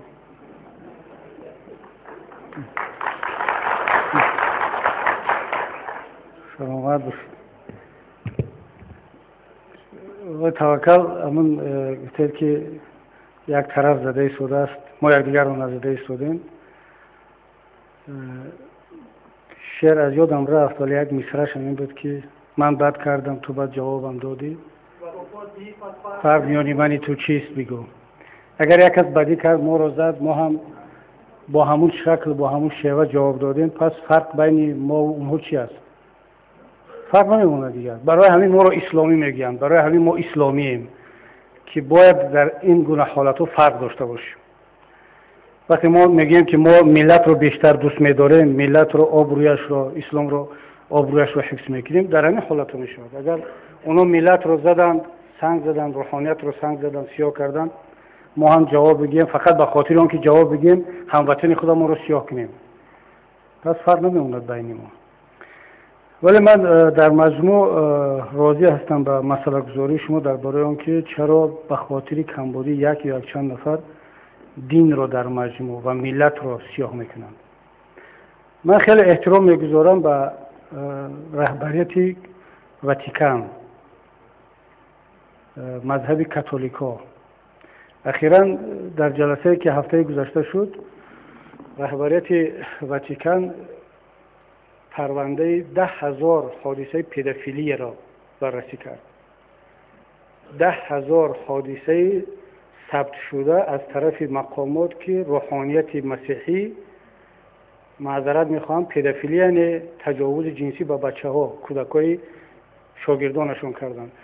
یعنی شما تصور کنید وقتی 10,000 پرونده ثبت میشود، این 10 چند هست، صدها هزار حادثه است که بعد 10,000ش آشکار میشود. در سطح کمیسیون حقوق بشری سازمان ملل این مسئله همچون نگرانی بشری برداشته شد.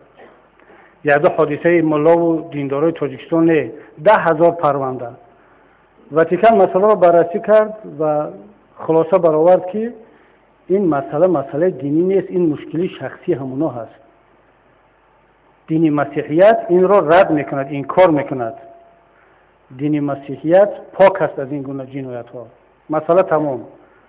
کو تا اکر جواب دادن، گفتن این مشکلی آدم ها هست، ما جوابگر این مسئله نیستیم. باید احترام کرد به این گونه مسیحی و به این گونه کاتولیک. ما مسلمان ها برای 2 نفر 3 نفر جنایتکار بگذار مولا هم باشد، حالا چندین اثبات شد که گفته شما به دین هیچ ربطی ندارم، در همون سطح حج رفته است یا از آن گفته است یا یک کارگری مسجد است یا اعضای حزب نهضت، ولی بگذار عالم تفتزانی هم باشد، ولی مشکلی شخصی خودش است. چرا دین را ما باید گناهکار کنیم؟ چرا اسلام را، چرا دین پدر و مادر خود ما را، چرا ملت ما را باید خارزار کنیم؟ فقط به خاطر سیاه کردن چهره دیندارها فراموش میکنن اونها که پدر خودش هم دیندار هست، مادرش هم. همون سلا و جامعه را که تحقیر میکنن، حتی بعضیش همین روز هم پدرش سلا و جامعه میپوشد، مادرش گردی و داکه دارد. اگر امروز نداشته باشم یک نسل پیشترش بابا 100% از همون جلک و جامعه و سلا و داکه و گردی و حجاب داشت. این مشکلی است. مشکلی اساسی جامعه ما برادران عزیز یک گروه خرد تندرو هست، اکستریمیست، چه در جامعه دینی و چه دنیوی. شما فکر میکنید که اکستریمیست های اسلامی در بین مسلمانان اکثریتن؟ از 1.5 میلیارد مسلمان جهان اگر همش را حساب کنیم شاید 2-3 میلیون بیشتر اکستریمیست نباشد، حد اکثر 10 میلیون. ولی صدای آنها بلند است. در افریقا، در نیجریه 200 دختر را گروگان میگیرند، جهان را این خبر پخش میکند. ولی 1.5 میلیارد مسلمان دیگر هر روز کاری نیک کرده ایستاده است، سازندگی کرده ایستاده است، تجارت کرده ایستاده است، رفته آمده ایستاده است، این به نظر یگان کس نمی نماید. ولی کار 200 حادثه نیجریه در نظر همه میتابد. همچنین شما فکر نکنید که در بین دنیوی ها هم اکثریتش اکستریمیست یا تندرو هست. من مطمئنم در تاجیکستان ما هم اون کسانی که دین را سیاه میکنن علیه دین سیاست های غلط راه اندازی کرده ایستادن، یک اقلیت بسیار کم شمارند، ولی اقلیتی هست که نفوذ دارند، مقام دارند. و این اکثریت معتدل دنیوی مثل همین اکثریت معتدل دینی ما هست. معتدلات طبیعتا آدمان آرام، خاموش، خاکسار میشوند، کار خود را انجام میدن، با کسی کاردار نیستند. تندروها استفاده میکنن از خاموشی و صبوری و از گاه بی‌جرأتی معتدلها. در بخش دینی هم، در بخش دنیوی هم همین مشکلی است. یک توده خرد اکستریمیست دنیوی که امروز قدرت دارند، مقام دارند، اکثریت معتدل دنیوی را زیر سوال برده است و آنها دیکتاتور کرده ایستادند. و این گروه اکثریت معتدل دنیوی فقط به خاطر آن که متهم نشود که طرفدار اسلامی ها است و اونم مسلمان هست خاموش ایستاده است، خودش را دور میگیرد. ولی مطمئن باشه در مقامات دولتی صدها نه هزارها مسئول است که جگرش خون است برای ملت و اسلام و برای وطنش. شرم میکند، تماشا میکند همین نوارها را، به آفرنده‌اش هم لعنت میگوید، به نواربردارش هم، به رژیسورش هم، به همون فرماندهنده هم.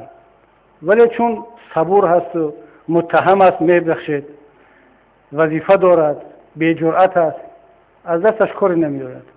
بعد تصور با وجود میاد، یک تصور غلط که گویا دولت و حکومت و تمام منصبداران و تمام دنیوی تاجیکستان ضد ملاها هستند. این خیلی نیست برادران. ما میدونیم اونها رو، میشناسیم، صحبت میکنیم، در یک معرکه میشینیم. اونا از ساعت 8 تا ساعت 5 منصب دارند، تا 5 بیگاه. از ساعت 5 تا ساعت 8 دیگر تبدیل به یک مسلمان خوب میشوند همش. باور کنید از ساعت 5 بیگاه تا 8 سحر دیگر مثل ما و شما هستند. بعد از ساعت 8 بعدش میروند در اداره‌ها یا سوکا که بستند دیگر تبدیل میشن به یک گودم دیگر. خانه آمدن لباسا رو در جوان میمونن. ما هم تاجیک عادی هستن، همون مسلمان بچه خودمان، همون بچه کوهستانی، همون تاجیکی که با مادرش و با پدرش در یک سری دسترخوان میشید، با بسم الله خوراک میخورد، با الحمدلله از خواب میخیزد، خواب میرود، جنازه دارد، خدایی دارد، مرگ و مرده دارد. بنابراین همین نباید اجازت داد که این گروه خرد تندرو چه در بخش دینی چه در بخش دنیوی جامعه را گروگان بگیرد. کشورها ملت‌ها رو گروگان بگیره. مشکلی ما تاجیکان در همین است. متاسفانه اکثریت تابع اقلیت شده است. ما اکثریت معتدل دینی مجبوریم که خودمون رو دفاع کنیم از اقلیت تندرو و اون اکثریت معتدل دنیوی هم در همین حالت ما گرفتار است، مجبور است که خودش رو از اقلیت تندرو دفاع کنه. خب اینجا یک سوال وزنی داده راستی درباره آن که 3000 طلاق فقط در یک ناحیه زیاد شده است که ما چی کار میتوانیم کرده. این گونه مسئله ها یک جوابی ساده ندارد. ژیرینوف که در یک وقت برنامه پیش از انتخابات گفت که اگر من پرزیدنت شدم تمام بیوزن ها رو شو میتیم، تمام مجرد ها رو زن پیدا میکنم. خب یک این ژیرینوف کی است؟ هر یک سیاستمدار دیگر بیاد بگه که من اگر سر قدرت اومدم مسئله طلاق و جداشدگی خانواده ها و این بیوزن ها و اینا رو حل میکنم، این تبدیل میشد به ژیرینوفسکی دیوم. در اینجا یک مجموعه چاره‌بینی ها باید باشد، کامپلکس میر، اقتصادی، اجتماعی، فرهنگی، دینی، سیاسی، اینا را باید حل کرد. این کار یک سال و 2 سال نیست. چرا در ما طلاق زیاد میدهند؟ چون که طرفی که طلاق میدهد دین اصلا نمیداند که مسئولیت طلاق چی هست. طلاق دادن یعنی چی؟ طلاق کار حلال است، ولی او فقط هم جنبه حلالش رو فکر کرده است، ولی نمیداند که و فکرم حدیث قدسی است که خداوند میگه که بدترین کار حلال نزد من طلاق است. کار که حتی عرش خداوند میلرزد. وقتی کلمه طلاق گرفته شد عرش خداوند به لرزه میدرد. طلاق حلال است، ولی بدترین حلال در نزد خداوند طلاق است که حتی عرش خداوند به لرزه میدرد. خب اگر یک مسلمان همین را بداند، اقلا میگه که من حاضر کلمه طلاق به زبان میآورم که عرش خداوند میلرزد، در نزد خداوند یک کاری بد میکنم، خب یک فکر میکنه اقلا. ولی کی این را به این جوان باید یاد بدهد؟ کی بفهماند؟ در کجا؟ در مسجد جوان ها نمی روند. تا 18 ممکن نیست، در 19 سالگی زن میگیرد. خب از کجا اون علم دینی را بگیرد که طلاق چگونه است؟ از کجا نصیحت بشنود؟ فقط همین را فهمیده است که طلاق حق مرد است، حلال است. این مشکلی یک روز و یک صحبت و یک موعظه نیست. مجموعی چاره‌بینی را باید انجام داد که مسئله حل خود را پیدا کند. بفرمایید شما. سلام علیکم استاد عزیز و حاضرین گرامی. استاد شما در سخنرانی گفتید که باید که ما با کمیته جوانان و دیگر مقامات دولتی همکاری داشته باشیم، کمک کنیم و آنها خرسند خواهند شد. خب من فکر نمی‌کنم که آنها خرسند شوند، چون که هیئت دستیاران نهضت و با دیگر بخش‌های حزب نهضت اسلامی تاجیکستان برای کمک به جماعت زینب آبادی ناحیه رودکی رفتیم که سرزده بود. وقتی ما اونجا حاضر شدیم برای کمک، در حال اونجا رئیسای جماعت و دیگر کارمندان حکومت حاضر شدن و ما را از کمک کردن باز داشتن، گفتن که نه کمک برای مثلا خلق سری وقت رسانده می شود، کمک شما به آنها لازم نه. خب ولی ما دیدیم که در حقیقت مردم به کمک نیاز دارن و استادان اینجا به ما اشاره کردن که کمک کنید. مثلا خیلی رفتیم برای کمک به خواجگی ها و یک خانه ما در اومدیم با یک برادر دیگر که اون نفر برای کمک کردن برای همون لای و دیگر یارچ رو بیرون کردن، هم جوانان رو برای پول قرار کردن که کمک کنند. مثلا 50 سوم شیل سامان دادن که اونها رو کمک کنن، ولی حکومت ما رو نموندن که اونجا کمک کنیم. خب شاید این یک اسلوبی رقابت باشد بین دیگر حزب حکمران و حزب نهضت اسلام، ولی چون معلوم گشت که از کمک ما آنها خرسند نمیشوند. خب اگر کمک شما خالصانه باشد بگذار حکومتداران ناحیه رو که خرسند نشوند، ولی هم مردم خرسند شود. مهم اون است. خدا از شما راضی باشد و مردم. شما مسئولیت خود رو انجام دادید. من همونجا رفتم خودم. من چرا همین فکر در ذهنم اومد، بعد خواهش کردم که کسی امکانیت کمک دارد رفته یاردم کند. همون یک پیرزنی که ما منزلش در آمدیم، علاقه فشار در نتیجه عصب زده بود، یک طرفش کار نمیکرد، چشمش میپرید و آبی چشمش میرفت.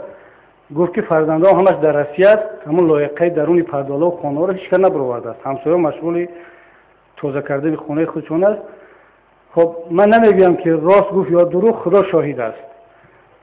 گفت که تا امروز هیچ کس از در من ندار اومده است، هیچ کس. گفت اصلا شما اولین آدمی هستید که آمده، چون ما لباس رسمی داشتیم، تشکر از حکومت و از جماعت کردیم، از همه گفت خیرت آمده. گفتیم که خب یا تماشا، گفتیم که حکومت هم تنها است، نمیتونه هر جا آدم فرستاده است، ما را همینجا فرستادن که شما را خبر بگیریم. گفت هیچ کس ندارم. بعد به همون خاطر گفتن که برادران از اون که حاضر پول یاردم کردن نمیتونیم، شرایط وزنی است، خوبه کاری فرستید بچه‌ها بیان یاردم کنن، اقلا همون لایقه را بیاریم کنن. شما کار خود را کردید برادر، ثواب گرفتید، ولی این معنی ندارد اگر یک مسئول در یک جا مانع شد ما دیگر درهای دیگر را نزنیم. مقصد من از رفتن نزد مقامات این بود که بروید به همه جا و کمیته جوانان مکتوب فرستید، کمک خود را پیشنهاد کنید، از اونها کمک بگیرید، برای همکاری تلاش کنید، خب برای وحدت، برای صلح اونا درک کنن که شما هم هموطن هستید، دشمن نیستید. خب من میدونم اینجا رقابت بود، اینجا از طرف ما مسئله رقابت نیست، مسئله انجام دادن مسئولیت است. البته بعضی برادران میگن که اگر این کار کردنی بوده چرا پنهانی نمیکنید، آوازو نکرده، ریا میشود. ولی گاه کار خیر رو باید اعلان کنید برای اون که کار خیر سنت شود. اگر یک کس شروع نکند کسی دیگر با کمک نمیشتابد. ولی بزرگترین کمک نهضت در این گونه حالات اون نیست که ما برای یک خلطه‌آورد یا 4 سوم پول تیم، این کمک نیست. همونه که ما رفتیم و در اساس رقابت بعد دیگران میان با اون مردم کمک میکنن، این بزرگترین کمک ما است. باور کنید بعد رفتنی ما ممکن 100 تومان کمک میکنیم، ولی اون مردم بیچاره بعدا هزارها سوم کمک میگیرد. مهم اون است و گاه تنقید میکنن که چرا شما میرید، ما میگیم برای آنکه شما حاضر میبینید هر جایی که ما کمترین کمک کردیم بعد میبینید که مسئولین چقدر تلاش میکنن و همون یک ورزشگر چقدر خونه گرفت. واقعا کار خوب شد و آینده هم باید همیشه باشد. با یک جوان آمده بود از وحدت، یادتون هست همینجا گفت که زمین جمعی شده بود، آشکار گفتن که پولی برقرار کردن خانه شما رو نداریم. گفت که یک خودش پیشنهاد کرد، گفت که بیاید همین کار کنیم، اعلان میکنیم که شما این خانه ما رو میسازید و همین مسئولین خودشون میان میگن التماس از نهضت نگیر، ما خودمون میسازیم. بچه زیرک که دارو گفتم من واقعا خونهشون رو ساختن، چون اعلان شد در کدام سایت مصاحبه بود، خونهشون رو ساختن. این کمک میرساند. همین خواهرانه که بعد مسئولین ناحیه رودکی گفتن که ما نیاز به کمک نداریم، همه رو تامین کرده ایم، ما خرسند شدیم. ولی دیروز سیدمر من زنگ زد گفت در راز در فشار خانوم ناشناس اومده است، این بیچاره ترسید، از فکر کرد که همون خانم‌های گروهی مخصوصی جنجال میکردگی هست. برای همون که تشویش شدم کی است، بعد فهمیدیم که همون خانم‌های زینب آباد آمدن که بعد رفتن و آمدن شما دیگر هیچ کمک نیست، نیاز به کمک داریم، برای حداقل همون شبیه از شغل یاردم کنیم که در حولیمون بریزیم. مسئولین ناحیه گفتن که هیچ کمک نیاز نداریم، همه چیز تامین است. 2 ساعت بعد شهروندان از همون زینب آباد آمدن که به ما کمک کنید. همین سحر هم کدام مسئول اومد، یک خواهر اومده است اینجا، یک از همون دهه آمده است که به ما کمک کنید. خلاصه هیچ کس با آنها کمک نکرده. ما با کی باور کنیم؟ با این شهروندی که می آید نیاز به کمک دارد، به امید آمده است، یا با مسئولی که در رسانه‌ها اعلام میکند که ما همه کار را تامین کردیم و نیاز به کمک شما دیگر نیست. به هر صورت برادر عزیز، من نظرم این است که ما باید خالصانه کار کنیم. اگر برای خدا باشد هم خدا راضی است، هم مردم، هم یک نتیجه خواهد بود ان شاء الله. تشکر استاد. یک ملاحظه بود استاد، یک سوال دیگر برام. خب شما در سخنرانیتان بسیار در اخلاق و دموکراسی اروپا بهاگذاری میکنید.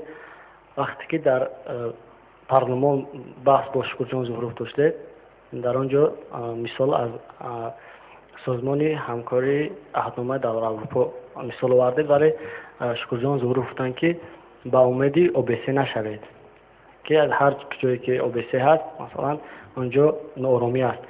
و در شرح این بحث شما در اینترنت خوانم که اکثریت طرفداری شکرجان ظهور کردن، گفتن که بله در اوکراین و دیگر در دولت‌های عربی همین نفوذ همین سازمان عهدنامه همکاری در اروپا بود که آنها بر ناآرامی را آوردند. ولی شما برای ما اشکار کنید که مادامی که رهبریت تاجیکستان از این موقع گیری و خوب قانون‌های این سازمان راضی نیستن، پس چرا اعضای این سازمان شدند؟ خب اولش درباره اروپا شما گفتید که من در صحبت‌هایم کمتر از اروپا و یکی تعریف کردم. واقعا من یک قاعده دارم، یک عادت دارم، نیکی خوبی رو در هر کجایی که بینم تعریف میکنم، چه در غرب باشد چه در شرق. هر جامعه‌ای که نسبت انسان احترام میگذارد، کرامت انسانی حفظ میشود، برای من اون جامعه مثبت است و من تعریف میکنم. غرب کمبودی زیاد دارد، مشکلات زیاد دارند، بسیار چیزای در غرب است که به من معقول نیست، ولی یک چیزی که در غرب به من معقول است، انسان به شکل عموم در اونجا صاحب آبرو کرامت هست، حداقل در ظاهری کار. خوشبختانه در بسیاری کشورهای شرق این وضعیت هم هست، ولی معنی ندارد که ما همه چیز را مطلق بینیم، غرب همش مثبت، شرق همش منفی. این درباره ملاحظه شما. اما درباره OBC و اون صحبتی که در اونجا کرده شد، البته من هدف رو تا امروز مشخص نکردم که چرا OBC یک بار در وسط آمد، یعنی بحث OBC از کجا پیدا شد. چون وقتی که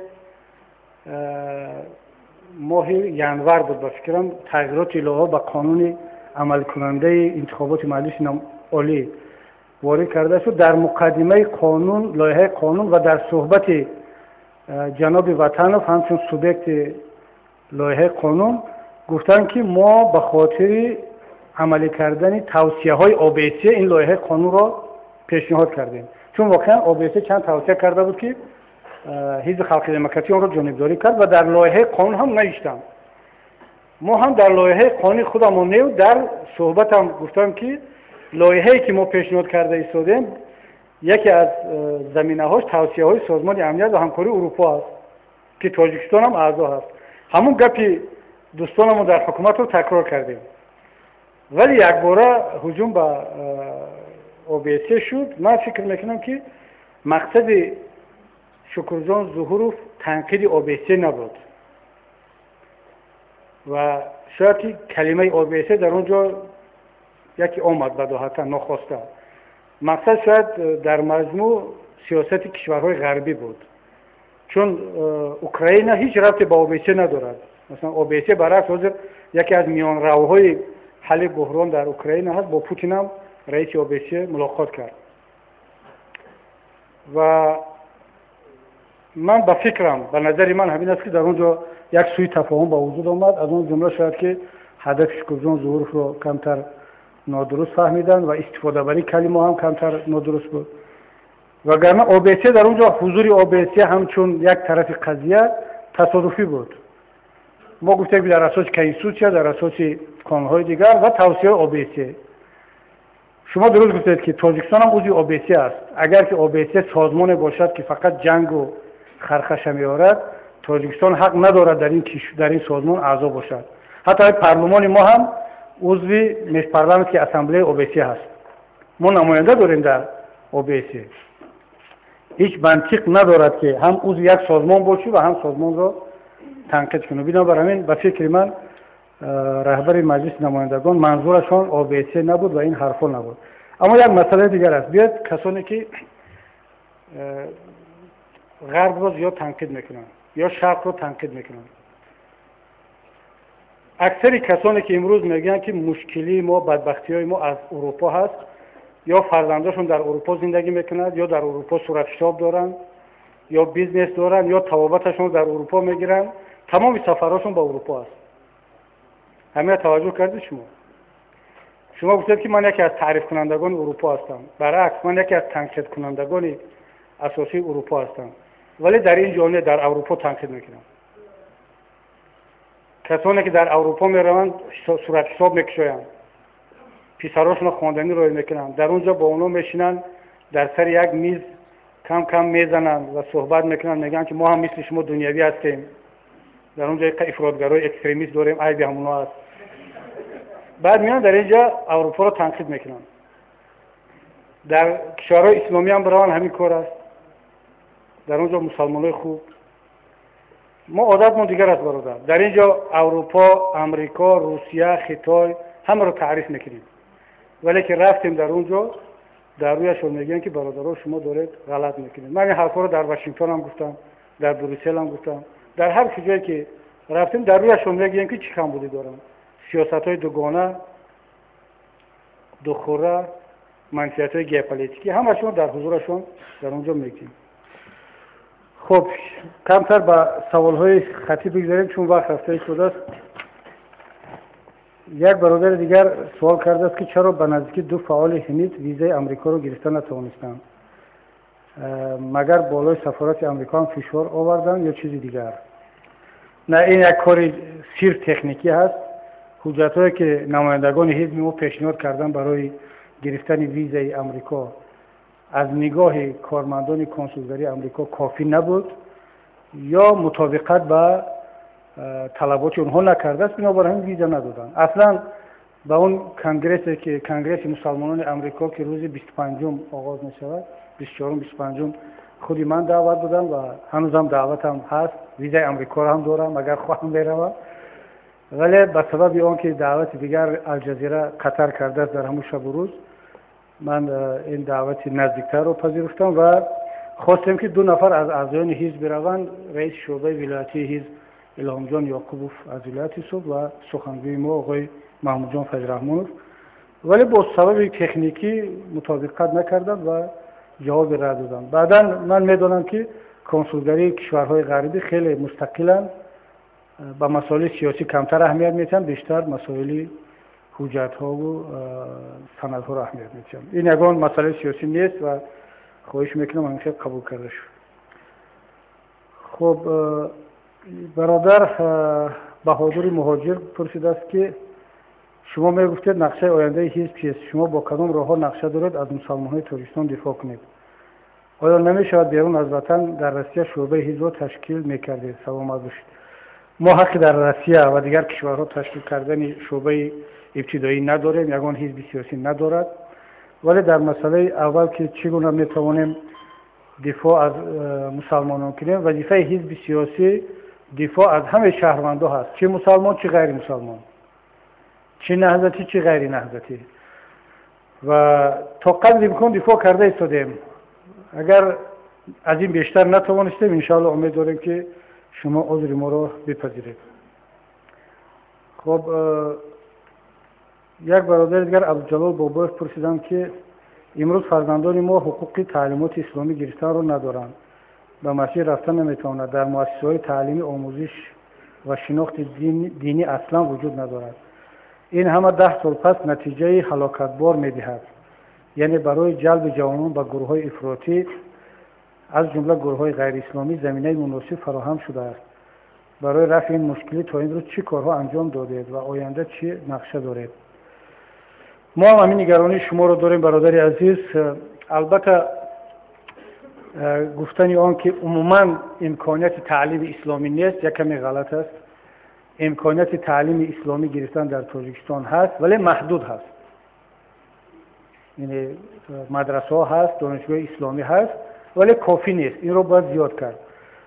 ما چیکار کردیم؟ ما از روز اولی که این محدودیت ها جاری شد اعتراض ما رو کردیم، چه در وقت قبول قانون چه در بحث های دیگر.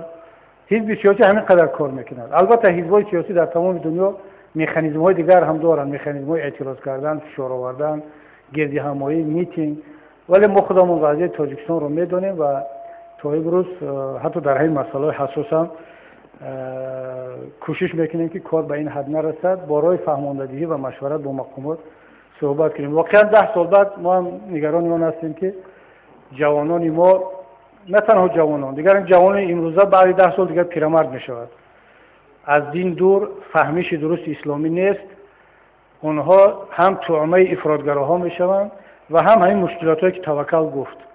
وقتی در یک ناحیه 3000 طلاق زیاد شده است، این معنی آن را دارد که جامعه هم مشکلات اقتصادی دارد، اجتماعی دارد، فرهنگی دارد و دینی دارد. زیاد شوی طلاق فقط یک مشکلی دینی نیست، مجموعه مشکلات هست که بعد طلاق زیاد میشه. برای این ما هم نگران هستیم. انشاءالله تلاش میکنیم که در آینده نزدیک، شاید همین ماه، لایحه قانون برای تغییرات الهه ها به قانون درباره آزادی وجدان ما پیشنهاد کنیم. البته کار کرده شدیم بالایش. حداقل چند نکته را باید تغییر داد. یکیش همون است که جوانان ما در وقت خالی از مکتب امکانیت رفتن به مسجد و مؤسسه‌های دینی را داشته باشند. در وقت خالی از مکتب، روزهای تعطیل، ساعت‌های خالی، وقتی 3 ماهه ما در مسجدها دیگر خطر نداریم. پیشتر میگفتن که مسجدها تعلیمات نادرست میتیان. حاضر تعلیمات مسجدها، موعظه آنها نوشته میشود از طرف مسئولین دولتی. خب چی جای خطر است دیگر؟ همون جوان بیاد نوشته مقام دولتی رو گوش کند، برای خوب است کو. برای ما تغییرات پیشنهاد کردنیم و باور دارم که دیگر نمایندگان و حکومت هم جانبداری خواهد کرد. خب سلام علیکم. با انتخابات پارلمانی وقت زیاد نمونده است. آیا ریاست عالی حزب برنامه‌اش را آماده کرده است که حداقل در مجلس عالی 2 کرسی نو و 10 کرسی صاحب شود؟ اگر انتخابات شفاف و دموکراتیک گذرد، برای صاحب شدن 10 کرسی همین کارهای پیشینمون هم کافی است. دیگر یگان برنامه نو ضرورت نداره. ولی برای گرفتن 2 کرسی، 3 کرسی یا 10 کرسی لازم میشه که در آینده از قبل بیشتر کار کنیم. ما در حزب برنامه را داریم. البته ستاد آمادگی به انتخابات تأسیس شد، مسئولین کار کرده ایستادن. همین ماها دوره‌های آموزشی شروع میشود و انشاءالله در قانون انتخابات هم تغییرات کم کم وارد شده ایستادن. رهبریت کشور، مسئولین همه درباره دموکراتیک کنی جامعه گفته ایستادن. یک انتخابات بهتر و خوبتر انشاءالله خواهد شد. یک دوستمان با نام کمال‌الدین بازار یک شعر فرستاده است. گفته است که جواب همین شعر چیه؟ کنون که شیخ زمانه شکم بپور گشته، کنون که قاضی و ناقاضی پارخور گشته، کنون که نهضت اسلام چنین صبور گشته، ما به اندیشه تو با کی جماعت شویم؟ این مصرع آخرش در چین طوری نگرفته است، در قافیه ولی احتمال زیاد است که این یک 4 مصرع از یک شعری دراز هست، چون معمولا در یکی از اسلوب شعرنویسی مصرع 4 میتواند که به قافیه تابع نباشد، بلکه به نظم عمومی شعر تابعیت کند. خب استاد قاضی و قضات همه پارخور، دامله ها و شیخ ها همه شکم بپور، نهضت هم صبور، ما با کی جماعت شدیم؟ از کفای کی برویم؟ و باز خواهش کرده استی خیلی همون ما جواب کنیم به همین سخن. حالش که من مسئول شیخ ها نیستم، مسئول قاضی ها و سودی. منظور از قاضی ها اینجا سودی ها هست، چون قاضی ها پاره نمیگیرن. حضور یک قاضی داره مفتی که باید پارخور نیست الحمدلله. مفهوم قاضی ها نیست دیگر. این قاضی ها این ادامه همون منطق و سروده های سعدی و عبید زاکانی و احمد دانش و عینی و اونا هست که همیشه انتقاد میکردن از روحانیت و از شیخ ها و از قاضی ها، چون وقت دولت در دست شیخ قاضی و مفتی بود و اونم با همین اسلوب ادامه داده است. ولی گفته است که خب نهضت هم تنقید کرده است که صبوری را در ناخونک گرفته است، معنی است که این صبر نیست دیگر. اگر در ناخونک نمیگرفت به معنی واقعیش می اومد. یک روز یک خوجم پرواز میکردم، در پهلوم یک آدمی شیم و کستندار گلسودار مثل خودم نشستگی بود. بعد گفت که منم نماز جمعه میخونم و هر جمعه میرم در مسجدهای گوناگون و از شما یک خواهش دارم. گفتم چی خواهش داره؟ گفت که التماس امام خطیب رو فلان مسجد عوض کنید.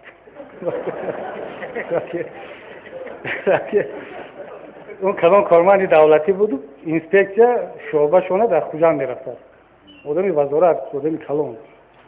البته در سطح وزیر جانشین او کارمند اداره.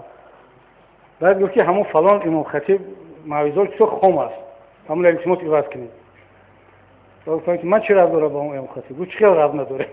همه قاضی و مفتی و امام خطیب و اشمال کو. همش در اختیار شو.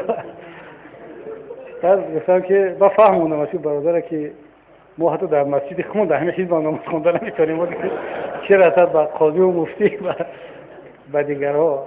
ولی باز فکر کنم وقتی یک کارمند این سطح دولتی هنوز هم نفهمیده است که حزب سیاسی چی و قاضیات چی و امام خطیب چی است، خب یه برادر طبیعی است که دیگر در کمبودی شیخ هم نهضت هم میبیند، ما باید جواب بدیم در پاراخری قاضی هم. خب دیگر راست دیگر من این برادر درک میکنم. امید دارم که این برادر ما را هم درک کند و این صبر ما را صبر واقعی بداند. صبری که به خاطر بله در واقعی بداند، یعنی از ناخونک بردارد. این همون صبری است که خداوند در قرآن از اون ستایش کرده است، پیامبر از اون ستایش کرده است و صبر را مفتاح فرج گفته است. همون صبر است، دیگر صبر نیست. خواهش میکردم از ناخونک بگیریدش. خب یک سوال دیگر است که تکرار شد نمیخوانم. خب یک سوال داده است، راست دیگر معنیشو نفهمیدم، هرچند فکر کردم. گفته است که میگفتید بعد از ثروت و جا و مقام چی هست؟ نفهمیدم که بدتر از ثروت و جاه و مقام چی هست یا بعد از ثروت. چون بعد کلمه بعد نوشته است. برادر اکرم ایوب گفت من نظرم این است که اگر منظور بدتر از ثروت و جاه و مقام چی هست باشد، اگر ثروت و جاه و مقام طریق حلال و با راه‌های شفاف و قانونی به دست آمده باشد، این بدی ندارد، نیک است، چون از اون دیگران استفاده میبرند. و اگر ثروت و مال است انسان میتواند به کسی کمک کند، اگر جاه و مقام هست میتواند به کسی خدمت کند. ولی اگر با راه حرام به دست آمده باشد و با راه فریب، چه منصب و مقام باشد چه مال و جاه، این بد است، از همه چیز بدتر است و به هیچ کس فایده نخواهد کرد. ولی اگر معناش از بعد باشد، دیگر اونشو من روسیگر جواب ندارم. خب یک برادر سوال بسیار انتقادی سخت داده است. آیا انتخاباتی که نتیجهش از حال معلوم ارزش آن را دارد که به خاطر همگی دو کرسی که یکیش را خودتان صاحب شده دیگرش را سید عمر حسینی و هیچ منفعت نه به ملت نه به نهضت و نهضتیان قطاری ندارد، مثل گذشته به خاطر اشتراک هنید اعضای عادی هنید قربانی آن شود؟ سوال خوب است نه؟ هیچ منفعت نداره. گفتم زیرا فکتی چیست که یگان پیشنهاد یا درخواست هر دو نفر شمایان اگرچه به فایده دولت و ملت هم باشند از جانب پارلمان قبول نمی‌شوند. در فکرم سوال چند تا پیشتر نوشته است که ما دو پیشنهاد ما قبول شد در همین قانون انتخابات از 11 پیشنهاد، یعنی هیچ پیشنهاد قبول نمی‌شود، این خیلی نیست و الکی دو تاش قبول شد. ولی بیاید مسئله رو وسیع‌تر ببینیم. در حقیقت این برادر معلوم میشه که برادر یعنی انتقاد به خاطر انتقاد نیست. آدمی هست که فکر میکنه که از این مبارزه‌های سیاسی چندان دیگر فایده نیست و بهتر است که نهضت در انتخابات شرکت نکند، چون به خاطر انتخابات با نهضتی‌ها عذاب میکشند، فشارشون میارن. خب تصور کنید که حزب نهضت اسلامی تایشان در انتخابات شرکت نکرد، بایکوت کرد، مگر فشار کم میشود؟ اعتراض و شرکت نکردن در انتخابات این بدتر است. یعنی معنی آن را دارد که شما دیگر اصلا این روند سیاسی را قبول ندارید. این الکی همون که دلسوزی کرده است که بالای نهضتی‌ها فشار می آید، در این حالت بیشتر می شود. ولی اونایی که میگن که از دو نفر شما در نه به ملت و نه به نهضت هیچ فایده نیست، شاید در قسمت ما دو نفر درست باشد، شخصا از هر دو هیچ فایده نیست، ولی از اون دو کرسی فایده هست. یعنی اگر که کسی دیگر با جای ما و سید عمر میشد کاری بهتر میکرد شاید از اون دو کرسی استفاده میبود. اگر شخصا ما رو انتخاب میکنه درست، ولی اگر بگید که از همون دو جا ما باید دست بکشیم و نگیریم، با فکرم این غلط است، چون که در دوام همین چند ساله که همون دو جا را داریم هر یک خلق توانسته مسئله ها را مطرح کنیم. درست است شما میگید که قبول ندارم، تاثیر رساندن نمیتوانید، ولی یک کس باید این مسئله را مطرح کند. همونی که شما فهمیدید که قبول نمیکنند این خود از علاقه خیلی پیشروی است. اگر که ما پیشنهاد نمیکردیم در مجلس نمیبینیم، شما از کجا میفهمیدید که پیشنهاد اپوزیسیون قبول نمیشود؟ بنابر همین من فکر میکنم که از این امکانات ها باید استفاده بود و نباید دست کشید. برادر سوربان علی سوال کرده است که برای چی شما یگان بار برای تغییر قانون درباره با حجاب راه ندادن دختران به دست و یا تا سن 18 ساله مسجد رفتن کودکان و مجلس نمایندگان پیشنهاد نکردید؟ حاضر گفتیم که علاقه ما این تغییرات رو آماده کرده ایستادیم، پیشنهاد خواهیم کرد. شما میدونید که در انتخابات تقلب می شود و رأی شما را می دزدند. این بار اول نیست. یگان انتخابات به طور شفاف نگذشته است و نمیگذرد. اگر شما 90% آوازها را به دست آورید هم آنها به شما میگویند 5 یا 10% گرفتید. پس اینقدر مهنت شما برای انتخابات چی فایده است؟ مگر این راه انتخاب کرده شما به معنی نمی نماید؟ پس با این حال شما چگونه باور دارید که پیروز خواهید شد؟ مگر راه دیگری جز میتینگ وجود دارد؟ خب بله، ما میدونیم که انتخابات تقلبی بود و احتمال داره در آینده هم تقلب شود. البته ما امید داریم که نمیشود و کوشش خواهیم کرد که نشود. ولی از 90% که خب میگید اگر 90% گرفتید با شما همگی 5-10% میگن. اول اینکه من باور ندارم که یگان حزب سیاسی در تاجیکستان 90% بگیرد. باور ندارم که یگان حزب سیاسی در تاجیکستان 60% بگیرد. نظر شخصی من این است که بهترین آواز که یک حزب سیاسی میتواند بگیرد از 50 کم است. امکان ندارد که از 8 حزب سیاسی یک حزب بیشتر از 7 حزب دیگر رأی گرفته باشد. باقی مانده همه 7 حزب مثلا 30% میگرفتند و یک حزب 70%. این دروغ است. حزب نهضت هم اگر همین مقدار آواز گرفت بدانید که دروغ است. برای همین حزب به عقل اگر 80% هم گرفت 40% آنها با دیگر حزب هدیه میکند. این حزبی که اگر خودش احترام کند، چون در بسیاری کشورها حزب‌ها با 40-30-20% هم رهبری کرده ایستادند. دیروز در مکدونیا بود یا اسلوونیا دیدم نتیجه انتخابات رو، حزب حاکم 22% گرفت و اولویت رو حفظ کرد. در انتخابات هندوستان دیروز هم گفتن که اپوزیسیا باید کمتر پیشروی اکثریت رو گرفته است. در افغانستان که جنگ زده هست میبخشید صندوق‌های انتخاباتی رو در بالای خر میبرند که بعضی هموطنان ما میخندن، مسخره میکنن که اینا بینید ما چقدر پیش رفتیم که برادران افغان حتی صندوق‌های انتخاباتیشون در بالای خرها بوده ایستادن. بعد من گفتم که این بهترین راه هست، چون که اون خرها سواد ندارن که پروتکل رو دیگر کنند.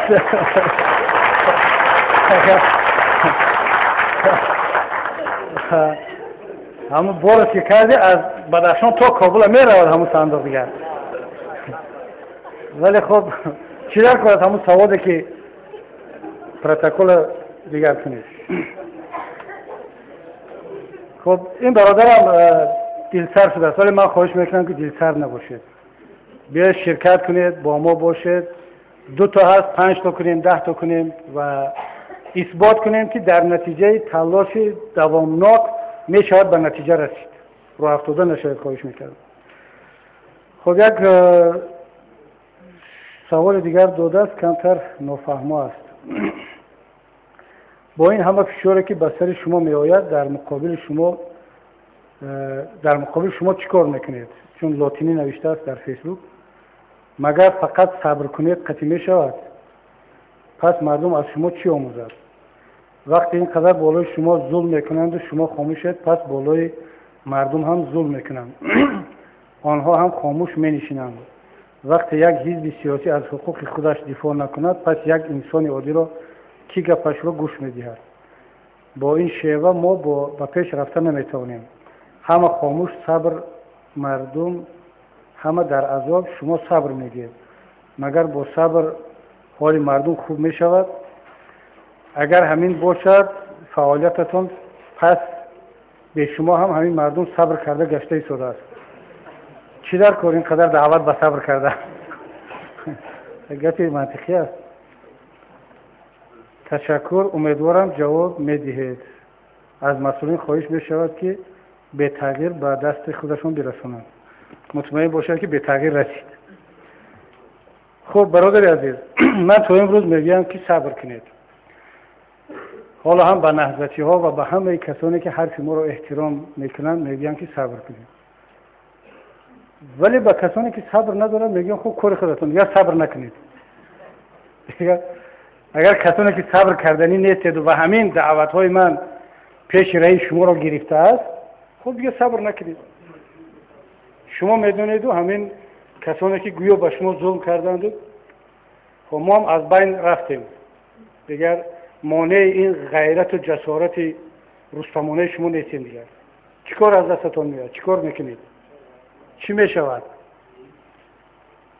هیچی از دستتون نمیبیاد. کار را هم کند با همین نهضت میکند، 4 حزب قانونی میکند با هم، با مشورت.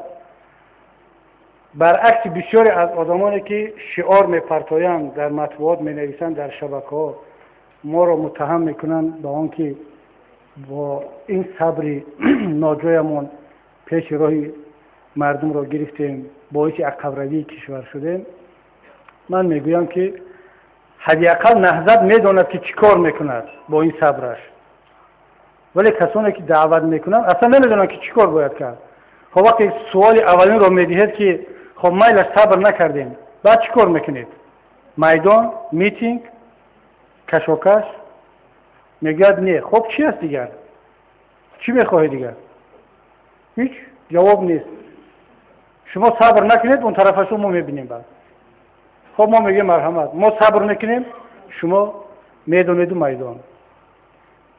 البته این حرفا رو با کنایه میگم، یعنی صمیمی نیستن این حرفایی که گفتم. فقط به اون دوستم میگم که میخوام بداند که جز صبر هیچ راه دیگر نداریم. آب اگرچه از سنگ ملایم‌تر است، با چکیدن قطره قطره سنگ کوه رو میشکافد. اگر شما فکر کنید اون کسی که ظلم کرده ایستاده است و مثل سنگ شخ هست، شما آب رحمت را، آب وحدت را، قطره های نیکی را هر روز شکاندن بگیرید، نصیحت کنید، دعوت کنید، یک روز نه یک روز تأثیر خواهد کرد. من بارها مثال برادران هندو را میارم. همین مثال ما را بارها شنیده، تکرار میکنم. هندو یک فلسفه خوب دارن، فلسفه مبارزه نابزوری، نسیکس نه بربه. اونا اثبات کردن، واقعا اثبات کردن. امروز میگم هندوستان با وجود آنکه مشکلات زیاد دارد، از همه قشاق‌های زیاد در کوچه ها در هندوستان است، ولی یکی از بهترین دموکراسی ها در جهان، تنها در شرق نه، در جهان در هندوستان است. چگونه به این حالت رسیدن؟ مسلمان ها هم پیش رفته، هندوها هم، بودایی هم. در نتیجه مبارزه برای عدالت و آزادی با راه‌های مصالحت آمیز و بدون خشونت.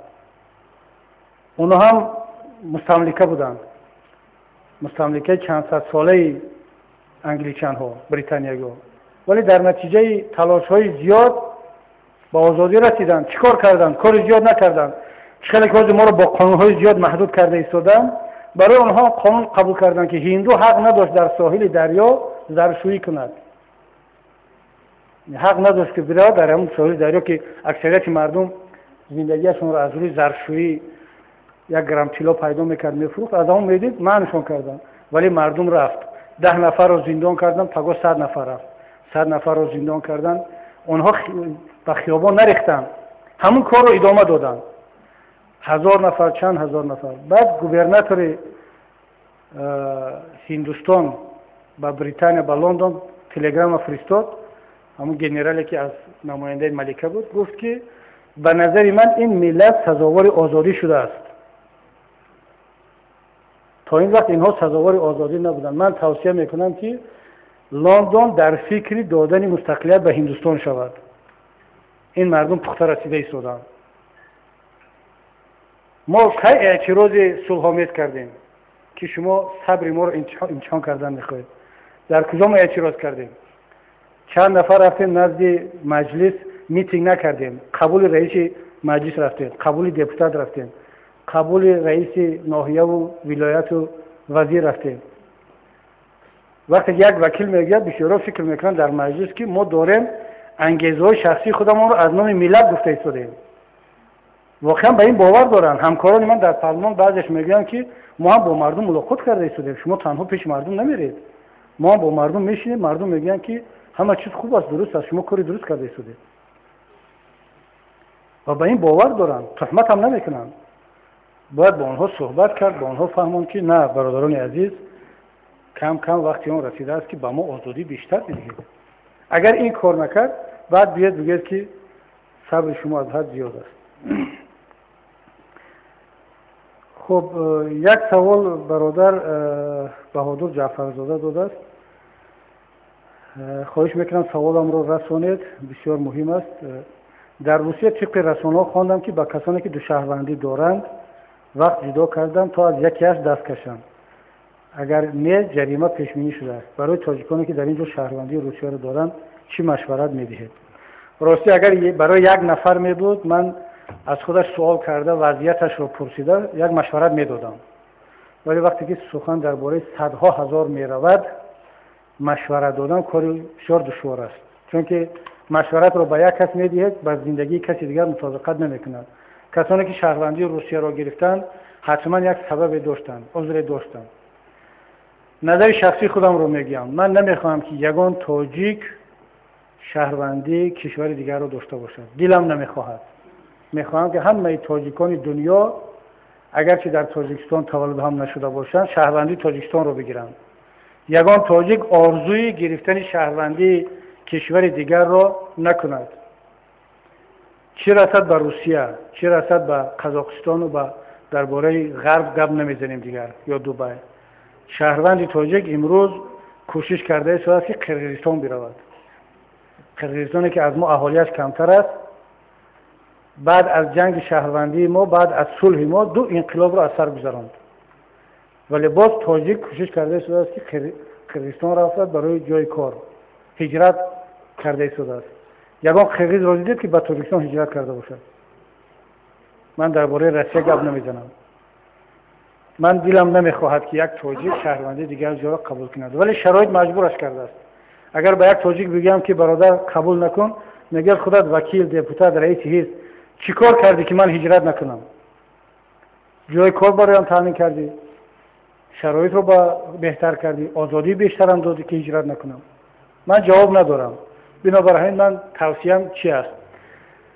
کسانی که الکه شهروندی را قبول کردند، شهروندی را گرفتند و در یک حالت دشوار موندن که باید یکی از شهروندی را اختیار کنند دیگرش را دست بکشند، خودشون فکر کنند. اگر که برای خودشون خانوادهشون لازم است که در روسیه باقی بودند پس این کاری اون است. ولی کسانی که حالا این کار رو نکردند، فکر کرده ایستادند، من توصیه میکنم که شهروندی تاجیکستان را حفظ کنند، شهروندی تاجیکستان باقی مانند. مشکلات اقتصادی حل شونده است، مشکلات سیاسی حل شونده است. اگر من حالا نمیدونم کسی که شهروندی تاجیکستان را از دست داد بعد میتواند شهروند شود یا نه. اگر نتواند بهترش از دست ندهند، چون بالاخره پیر میشوید، بعد یک وقت آرزوی برگشتن به وطن و شهروندی تاجیکستان در شما پیدا میشود. ولی باز هم میگویم که تصمیم از خودتون است و خودتون فکر کنید. کسانی که با اعتقادات دینیشون هست استخاره کنند، در چنین حالاتو بسیار کمک میکند و بعد یک تصمیم بگیرن. ولی تا جای من میدونم این به کسانی ربط دارد که اکنون شهروندی میگیرند. یعنی کسانی که شهروندی رو تا این روز گرفتن میتوانند شهروند دو کشور باقی بمانند. ولی کسانی که الان سند پیشنهاد میکنن باید یکی رو انتخاب کنند. خب یک برادر سوال داده است درباره آن که به قریبی قانون درباره بانک اسلامی قبول شد و شما هم طرفداری کردید. این سوال کرده که فرقیت رو در چی می‌بینید همچون متخصص؟ البته من متخصص بانکداری اسلامی نیستم، اصلا متخصص بانک نیستم، ولی در عموم فرقیت رو میگم که بانک معمولی دنبال فایده است، سود هست. بانک‌های ربوی اونا پروا ندارن که شما از این قرضی که میگیرید از بانک درآمد میکنید یا نه، باید که فایز رو برگردونید.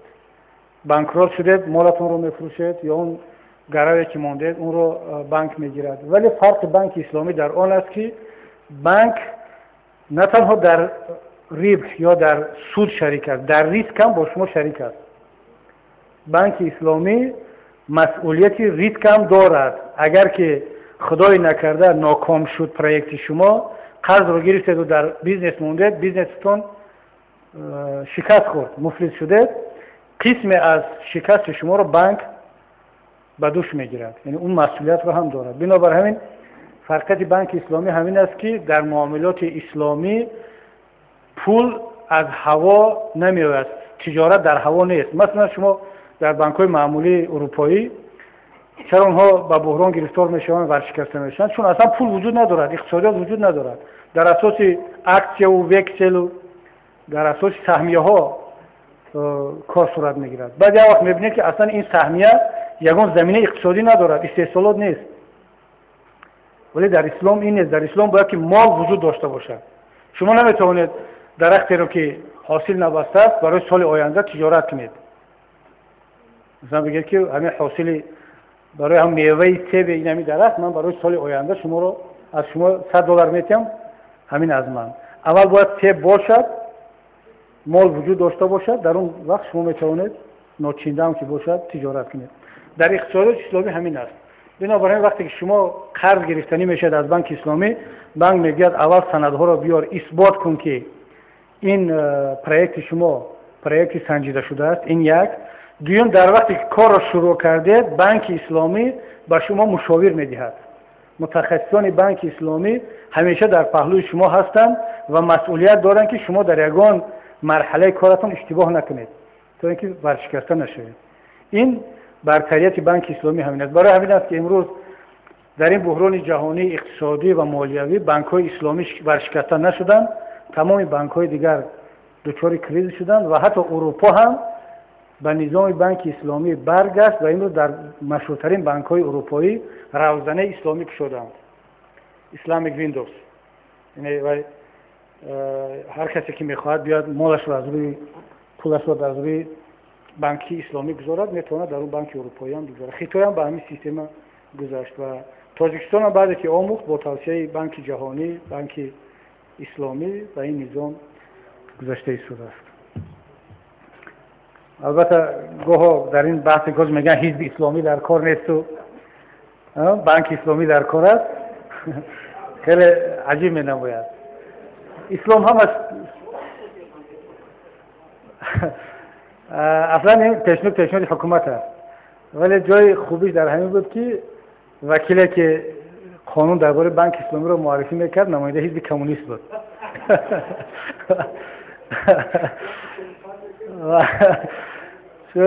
طبیعت فرمانی همین است. هر چیزی که از نهضت پیشنهاد شد باید حزب کمونیست مخالفت کند، هر چیزی که کمونیست پیشنهاد کرد باید حزب نهضت مخالفت کند. ولی این همون حالتی بود که ما همدیگر رو کمک کردیم. اصلا ما با حزب کمونیست در اکثر حالتها همفکر هستیم. بعد شوخی هم کردیم که من به قریبی لایحه قانون درباره بانکداری کمونیستی را پیشنهاد میکنم برای اینکه دوستان کمونیست خفه نشوند. خب یک برادر سوال داده است که ما شما را همچون روشنفکر اپتیمیست میشناسیم و حزبتون را دوامگیرنده جریان معارف پروری.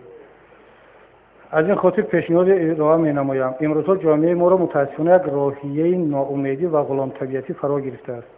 حتی شخصیت‌های دیندار موجودیت خویش را تنها در کارهای سیاه کردن می‌بینند و حتی همت آرزو کردن کارهای سطح بلند یا صاحبکاری موفق شدن را ندارند. تنها در کارهای سیاه چرن رباط منظور است. گویا که از رحمت خدا ناامید شده باشند. می‌خواستم برای اصلاح این مفکوره ناسالم چاره‌های عملی اندیشید و مانند گذراندن سمینار و ترینینگ ها با استفاده از آیات قرآن و احادیث نبوی. چنین تجربه را علاقه برادران تاتار در مسکو و قزان دارم و الحمدلله به نتیجه خوب نائل شدم. معلومات بیشتر میتونید در سامانه زیرین ummaru.com پیدا کنید. با امید همکاری و سربلندی الهام.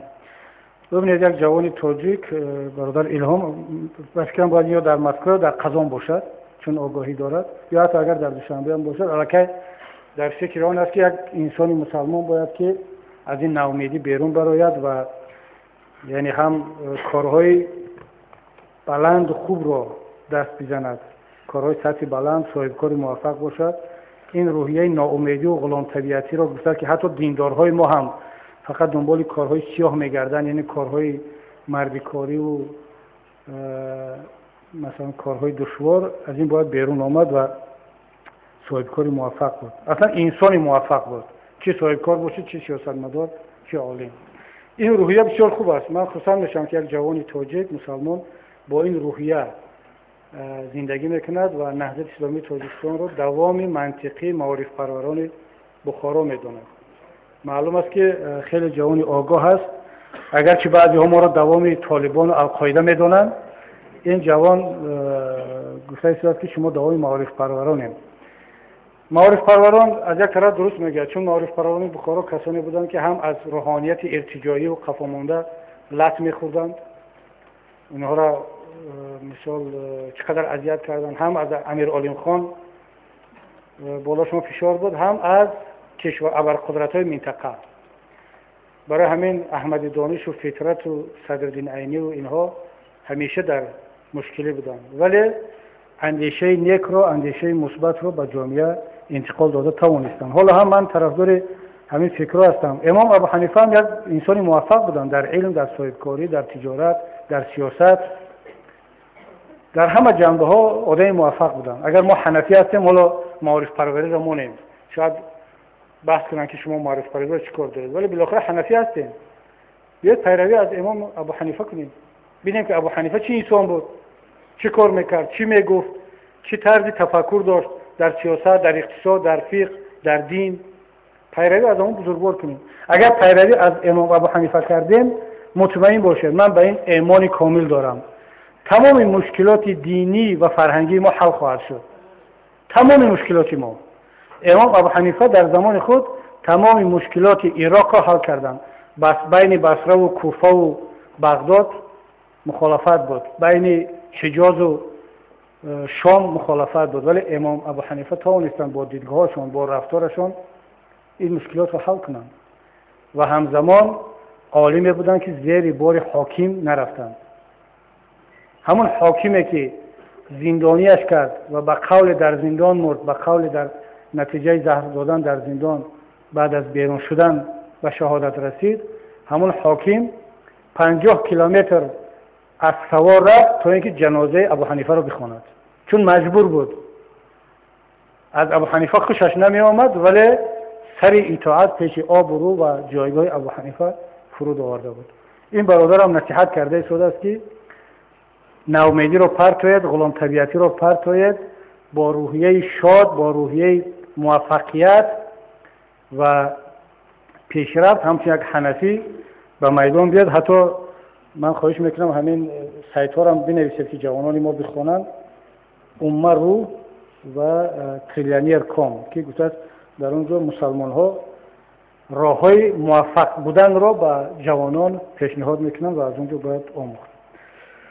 خب یک برادر یک سوال عجیب داده است، گفته است که شنیدم که سالانه از طریق کوتا یا راهخط حزب نهضت اسلامی تاجیکستان به جمهوری اسلامی ایران جوانان سفربر کرده میشوند. راه دسترس کردن آن کوتا چگونه است؟ من به دوستم رستم میگم که اگر همین راهش پیدا کردید به ما هم بگویید که اگر که بعض جوانانی که خواهش تحصیل در دانشگاه‌های دنیوی و علمی و تخصصی داشته باشند با آنها کمک رسانیم.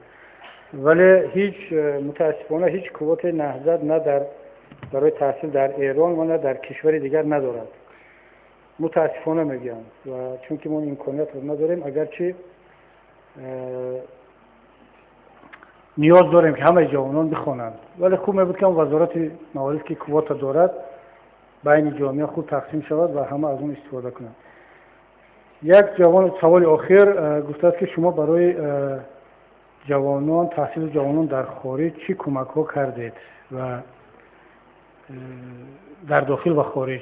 اول اینکه حزب سیاسی، رسالت حزب سیاسی و ماهیت حزب سیاسی این نیست که برای خواندن جوانان در داخل و خارج جوان بودجه داشته باشد، اصلا پول داشته باشد. کسانی که ماهیت حزب سیاسی را میدانند درک میکنند که حزب سیاسی بودجهش از حساب اعضاحقی است و از حساب خیریه ها و کمک مردم.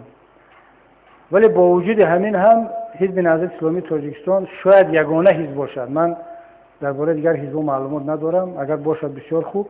یگانه حزب باشد که به جوانان کمک میرساند، چی در داخل و چی در خارج. سالانه شاید ده ها جوانان از ما کمک مالی میگیرن برای خواندن در روسیه، در مثلا سن پترزبورگ چند نفر رفت، در اروپا، مالزی، ترکیه. ولی عجیب است که دائم ما رو متهم میکنن که ما جوانان رو برای رفتن در دانشگاه اسلامی در ایران و عربستان و پاکستان کمک میکرده باشیم، حالا که مطمئنا در همین حداقل 10 سال اخیر نهضت به هیچ کس نه کمک مالی و حتی نه مشورت کمک نکرده است که در یگان کشور اسلامی و دانشگاه اسلامی تحصیل کرده باشه. برای ما جوانان رو همیشه توصیه میکنیم که در کشورهای اروپایی، در روسیه و در داخل کشور تحصیل کنند و کمک هم کردیم. ولی از یک طرف ریا میشود. اگر ما همیشه بگیم که با چند جوان کمک کردیم، با کیا کمک کردیم، هم ریا میشود هم ضرر به خودمون دارد. بالاخره بعد گفتن که مدام که قدر پول زیاد دارید کمک میکنید، اون قدر کار خوب نیست، الکی مشکلاتمون سر شد. و علاوه بر اون که ریا هست، باز ضرر اقتصادی هم داشت از این کمک کردن ها و کمک به جوانان. ولی رزق هر کس از طرف خداست، ان شاء الله که خداوند کمک میکند. اگر واقعا جوانی باشد که نیاز به تحصیل دارد و امکانیت ندارد، مثلا ما چگونه کمک میکنیم؟ آشکار میگم، اون جوانی که به قریبی از ما کمک گرفت گفت که من در المپیاد بین المللی غالب آمدم، تمام تحصیلم به پول است، فقط بلیط سمالیات در کار که تا سن پترزبورگ بروم. خب ما با اون آدم کمک میکنیم. ولی اینه که 5 سال تحصیل یک نفر رو ما به دوش بگیریم، از امکانیت یک حزب بیرون است. از برادران ازبک خواهش است که صحیفه رو در مجله نجات به زبان ازبکی نشر شود. اگر در منطقه‌های جایی که نجات پهن میشه، در منطقه‌هایی که اکثریت ازبک زبان‌ها هستن، بدی ندارد به فکر من. همچون زمینه یک صحیفه برای همه نجات نیو، یک زمینه شود که در داخل نجات در منطقه‌های ازبک نشین پهن کرده شود، به فکر من این کاری مثبت میشه. امروز شهباب که جوانی وطنی ما هست در حالت بیماری وزین بوده، بنابر نرسیدن مبلغ از بیمارخانه جوابش دادن. من از این شهادت میدهم. این از چی شهادت میدهد؟ من همچون جوان در این روز جوانان از این حادثه غمگین بوده، خودم همچون به یک جوان تاجیک به پناه احساس میکنم. خواهش میکنم به این مسئله روشنی اندازید. صبوری دولت از الماتا. خب واقعا ببینید، این اگرچه مسئله شهباز، این شهبال، این برادر جوانمون رسانه‌ای شد، جای تأسف است که این حادثه رخ داد، ولی ده ها همین گونه حادثه ها بودند و هستند متاسفانه که جامعه آگاه نیست و واقعا جای تأسف است. ولی همزمان ببینید که همین برادر وقتی که رسانه‌ای شد، مردم همت بلند تاجیک تنها نگذاشت، تا قدر امکان کمک کردند. اگرچه پدرش مجبور شد که خانه‌اش رو بفروشد، اگرچه مقامات دولتی کمک کردند، من شنیدم که سفیر رفته عیادت کرده است، کمک کرده است، ولی مسئولیت مقامات قدرتی این بود که سرباز را در داخل کشور تبابت کنند یا حداقل خراجات های تبابت را در خارج پرداخت کنند. چون اصلا داوطلبانه رفته است این بچه، خودش بعد دانشگاه رفته است و برای وطن خدمت میکرد، به این مشکلی گرفتار شد. این الکی روحیه جوانان را میگرداند. کسی که میخواهد داوطلبانه خودش اختیاراً برود به خدمت، بعد میبیند که در کوچه تنها میماند، خیلی بد است. و ما هم شنیدیم که طبابت خوب نتیجه داده ایستاده است و باید برگردد. اگر در مسئله بازگشت یا هر طبابت مشکلی هست، انشاءالله من باور دارم که برادران خواهران نهضتی این همت رو دارن که کمک کنند. خب بازم به خاطر ریا نمیگم، هیچ جا اعلان نکرده و حتی به خودشون نگفتیم، ولی چون جای گپ اومد برادران نهضتی از مسکو به ما گفتند که یک کمک به اون برادر کردند، بردن رسوندن، فقط گفتن که این اعلان نشده نکردن و خوبم کردن، ولی در آینده هم لازم شاید انشاءالله برادران در کمک هستند. این سوال آخر اگر صبر شما هنوزم تمام نشده باشد، ما که آدمی صبوریم، ولی صبر مردم میتواند تمام شود. السلام علیکم و رحمت الله. اولا روز سعید جمعه رو براتون تبریک میگم. میخوام بدونم که فشارهایی که بالای اعضای هنیت است بالای همه اعضای احزاب سیاسی است یا نه؟ اگر نه، پس شما چی اندیشه دارید فشارهای آنها یا تهدیدهای آنها بر ضد اسلام است؟ چون به همگان معلوم است حرکت هنیت حرکت اسلامی است. خب تشکر برای تبریک. ما شما را هم تبریک میگم به روز جمعه. و در اینجا خوب است که نمایندگان دیگر حزب هم هستند. خانم فیض‌نیسا نماینده حزب سوسیال دموکراسی هم مهمان ما هستند. خوش آمدید و باید در اول خوش آمدید نگفتیم، ولی با توسط این برادر به شرافت این کس باید ما را خوش آمدید بگیم. خودشون بگن که بالای آنها هم مثل همین نهضت فشار هست یا کمتر یا بیشتر. به نظر من یکی از خوبی هایی که یک خدمت هایی که نهضت برای دیگر احزاب کرده شده است همین است که حاضر فشارها بیشتر بالای ما است، اونا کمتر آرامیدند.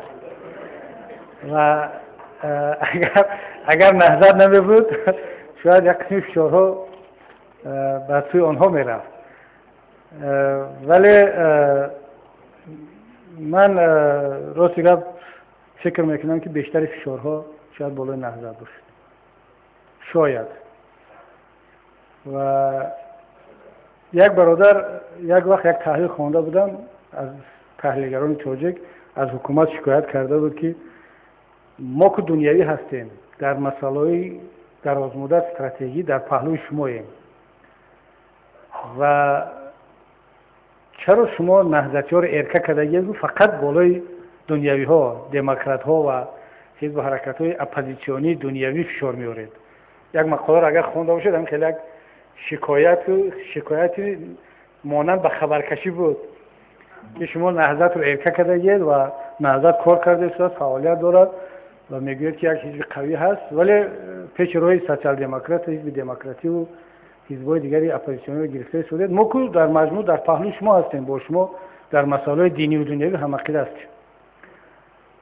امروز وقتی که فشارها بالای نهضت زیاد شد، نمیدونم با نصیحت همون برادران بود یا که خود سیاستی بعضی از منصبداران بود که خب دیگه همه گفته ایستادن که فشارها بالای نهضت زیاد است. عجیبش همون است که همون تحلیلگرها امروز ما را متهم کرده ایستادن که شما میترسید با حکومت روبرو شوید، شما ترستون از روی صبر است، صبرتون از روی ترس است. و گاه ها حتی در شبکه هم تنقید میکنند علیه ما که شما پیش روی همه چیز رو گرفته ایستاده. دیروز میگفتند که حکومت رو میگفتند که شما نهضت رو ارکه کردگید، بالاش فشار نمیارید. امروز ما رو گفته ایستادن که شما در مقابل حکومت صبر کرده ایستاد، علیه حکومت یگان اعتراض جدی نمیکنید. پس معلوم میشود که نه اون نصیحتشون به حکومت صمیمانه و خالصانه بوده و نه این نصیحت امروزشون به ما. ولی اگر ما کمی هم باشد توانسته باشیم که فشار از بالای حزب‌های دیگر کمتر کرده باشیم، این هم یک خدمت است. ولی فکر نکنم که به این حد باشد. ما هممون در یک کشتی سواریم. اگر فشار بالای ما شد بداند که بالای همه است، فشار بالای دیگران شد بداند که بالای هممون است. برادر توکل با همین گپ توکل به انجام میرسانم گفت که اونها ما را زده ایستادن، ما نزده ایستادیم. مطمئن باشید که آنها خودشون را زده ایستادن، ما را نزده ایستادن. وقتی که دین را سیاه میکنن خودشون را میزنن، ملت را سیاه میکنن خودشون را میزنن، نهضت را میزنند چون نهضت هم جزئی از این ملت و کشور است، پس خودشون را میزنن. اونا کفالت دادن نمیتونن که پگاه فرزند آنها نهضتی نمیشود. فتاوا داده نمیتونه. اونه که امروز علیه مسجد و علیه ملا و علیه نهضت گپ میزند مطمئن باشید نفقه برایت در جستجوی بلیت حج میشود.